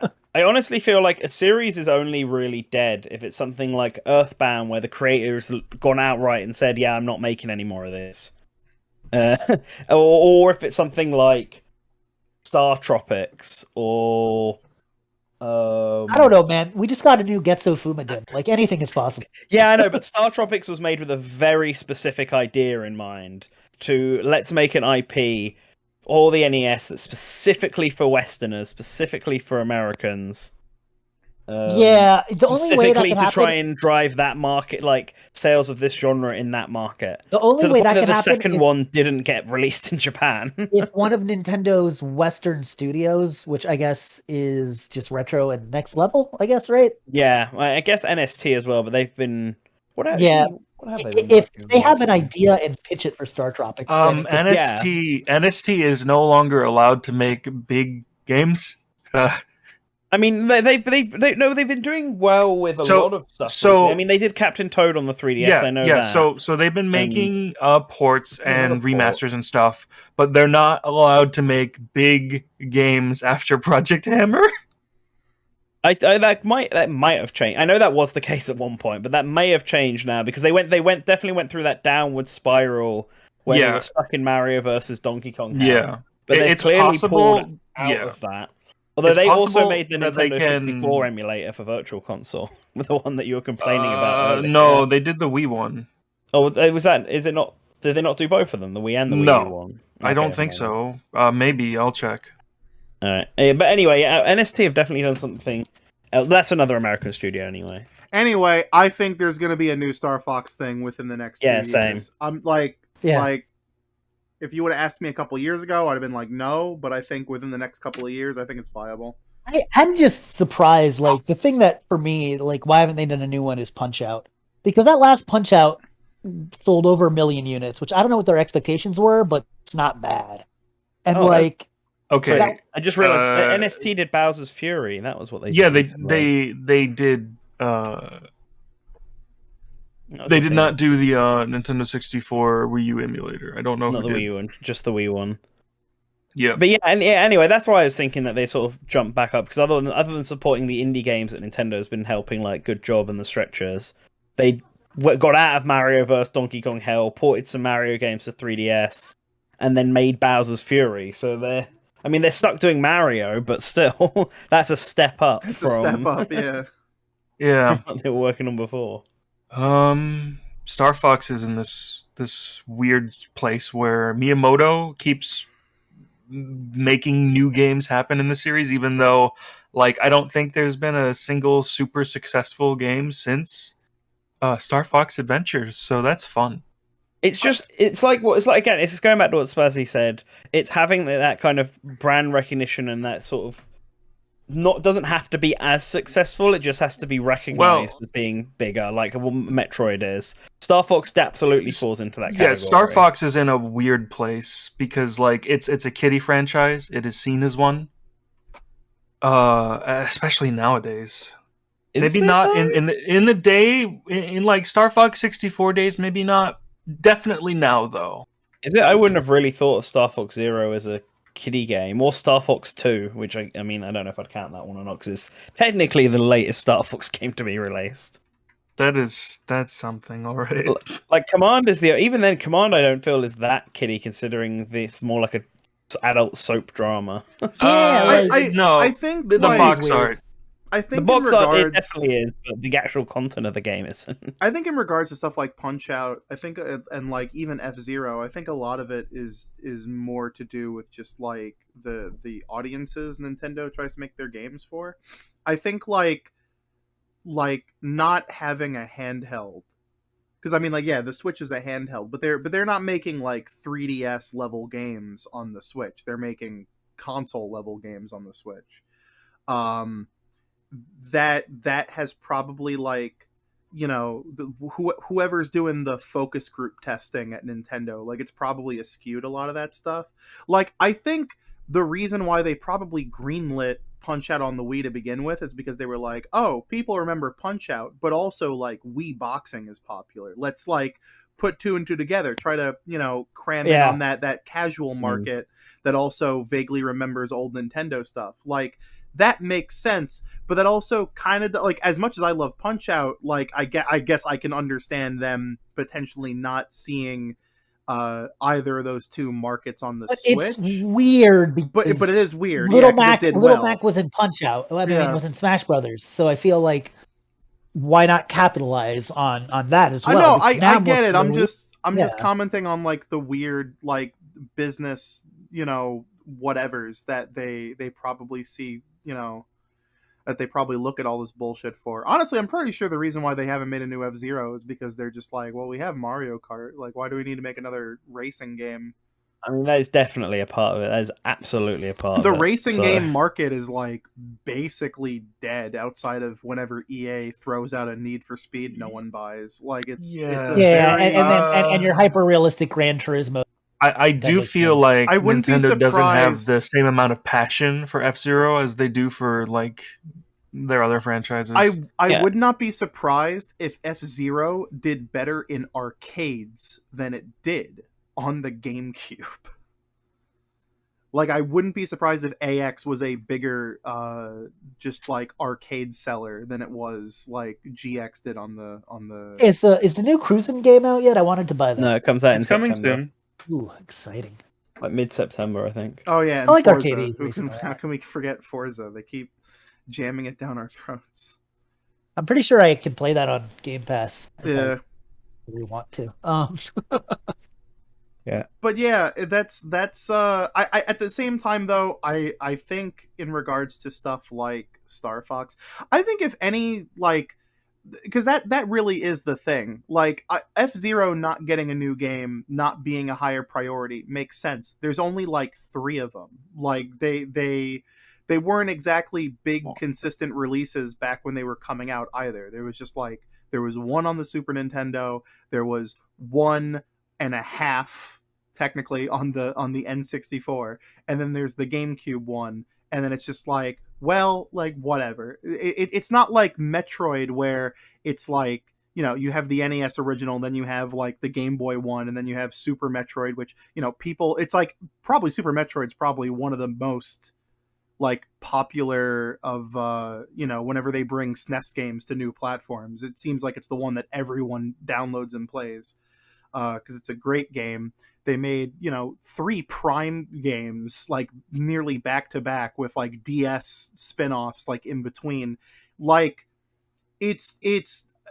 that's basically like I think if there's, you know, if they're willing to make them regardless, even with like a large gap in between them, like it just means they're lower priority. But I don't think it means they're yeah, they're I think dead. Metroid is very safe as Yeah, Like, Metroid's yeah, it- extremely safe. it's one of the only ones that gets a pinball game.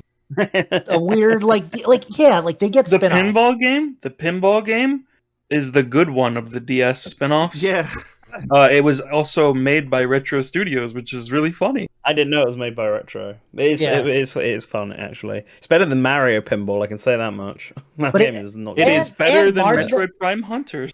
I And like marginally Hunters, better but I than haven't played Sonic's in a while. Pinball, which I already said Yeah. was a great pinball game. like So like just, the like just to address sorry, Oh, it Purple wasn't made by Retro Complex's- Studios. Huh. Okay, well there we go. Just to address Purple Complex's question in the chat, isn't the response there being no F-Zero that we need a new unique input method, or we can't just do the same thing again without anything new? I think the clarification that needs to be added to this is that that just seems Nintendo like company in- talk to me. yeah, what it is that Nintendo internal studios, in order to warrant them like putting resources into a new F-Zero themselves, they need to do something that will make it like it's different and unique. Mario is in a different situation because he's Mario and he's the mascot, so they're always going to need to make games for them. But even then, they've stopped doing the 2D ones because people complain that they weren't doing anything unique with them, and so they've seemingly moved away from that. They're always trying to innovate and add new stuff internally, and they can't justify doing a new F-Zero unless they can think of something that will make it really stand out. But that doesn't mean they're not against ever doing one entirely. Just like how we got Advance Wars and Famicom Detective Club back, I'm sure if a studio actually came to Nintendo with a pitch for an F-Zero and actually could prove that they had the competencies to do it, I guess, and Yeah. the resources to handle such a large task, then Nintendo would fund an F-Zero. They know people want it.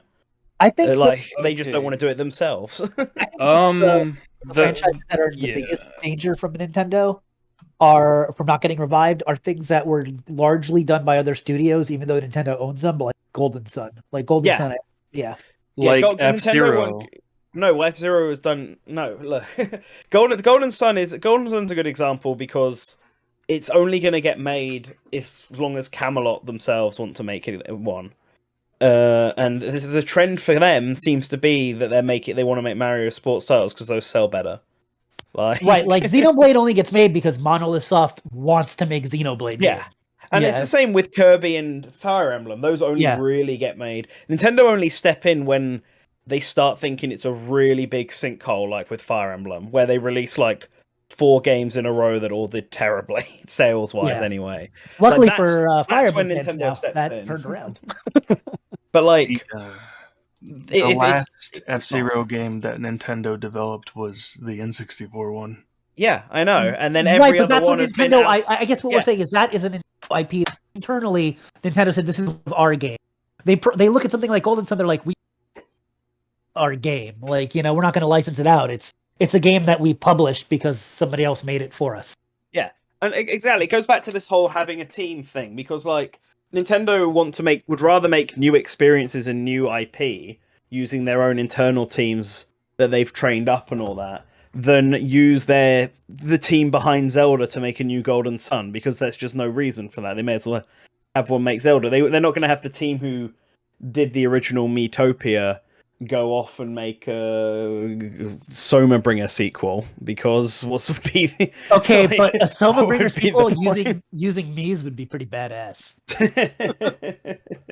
But like anything like so it's anything that's internally made, I feel like even if Nintendo themselves don't want to do it, as long as they're a big enough series and that someone competent enough can come along and prove it, all they need really is the blessing from whoever's the original creator of it, and we're guessing F-Zero's case to be Miyamoto. So Yeah, he's like probably the John biggest Knight name says, to do Wario it. Land. I could absolutely see a Wario Land just come out of. Like, I know it's dead now. Whatever, it could totally happen just randomly because somebody wants to make it. Yeah, I mean, Wario Land Shake It only exists because Good Phil wanted to make a Wario Land game. Yeah. And they Like, had a really good demo to show for it. I don't know, bros. Prime 4 is in development. They're making a new 2D Metroid.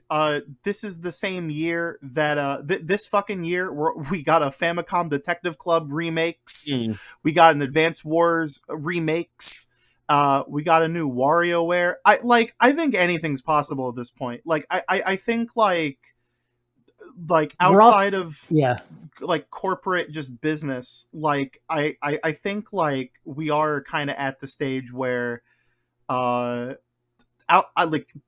outside of like logistical business nonsense, like anything that's had a long standing we're at the back half of the Switch's lifespan, so it's like the same time we got like Punch Out on the Wii, you know, like where they're like, whatever, we've done most of our big IPs and has any idea.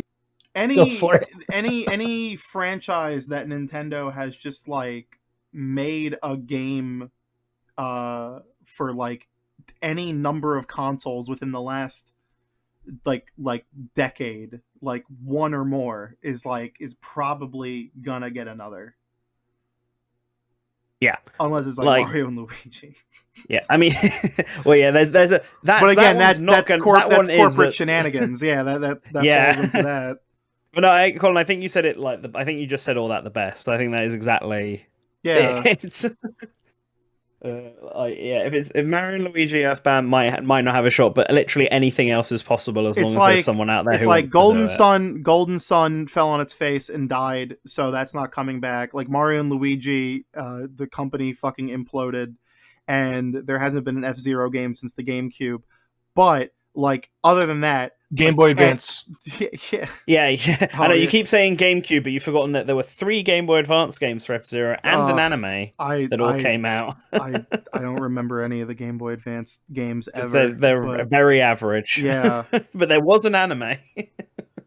So the first Game Boy Advance game sold better than GX. How about? Yeah. But it was also not... I wouldn't be surprised if that was like the Paper Mario Sticker Star situation, where everyone bought it after F-Zero X and were like, no, this is actually not very good. And then the next Game Boy Advance games didn't sell because of that. But yeah, even though they're better. I don't know, like, I know no one's played Starlink, but there's the Star Fox crossover content is like basically a whole ass game in of itself. And it's the best part of the game. Yeah. Yeah. It's like it's one of those things where I like, if Nintendo has the look ahead to green light that, and just be like, yeah, fuck it, go for it. Then like, yeah, I don't think like Star Fox is anywhere close to dead. It's just like on the back burner.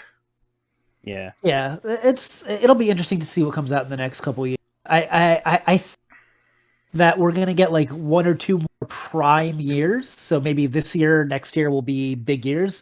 But then I think we're gonna start seeing that Nintendo slow down. Yeah. I mean, even just just because I wanted to bring this up because you mentioned Golden Sun, I think I'm interested to see what Camelot will do next because they've been stuck in this Mario sports Hell. slump for ages. But that's really because they went from doing 2 games on the 3DS, then jumping over to Wii U, then that sort of flopping and jumping immediately to Switch. Now that they've done their 2 Mario sports games, and there's no Switch 2 yet on the horizon, they're gonna have to work on something else. I'd be okay I'm with curious to see what they do. I'd be okay with them doing something else, mainly because I don't really care for these Mario sports games to begin. Yeah, I mean, because the last time this happened was when they made Golden Sun Dark Dawn. So maybe we'll actually get a 4th Golden Sun. Maybe not. I think. By the way, I think remake of the first 2 Golden Suns doing the HD stuff would be good because I feel like more than any other franchise, like the way the sprites are, that would work really well with that. Yeah, I actually agree that would work really well. You know what else I think would actually work really well, and is the prime opportunity to do it and be successful at the same time?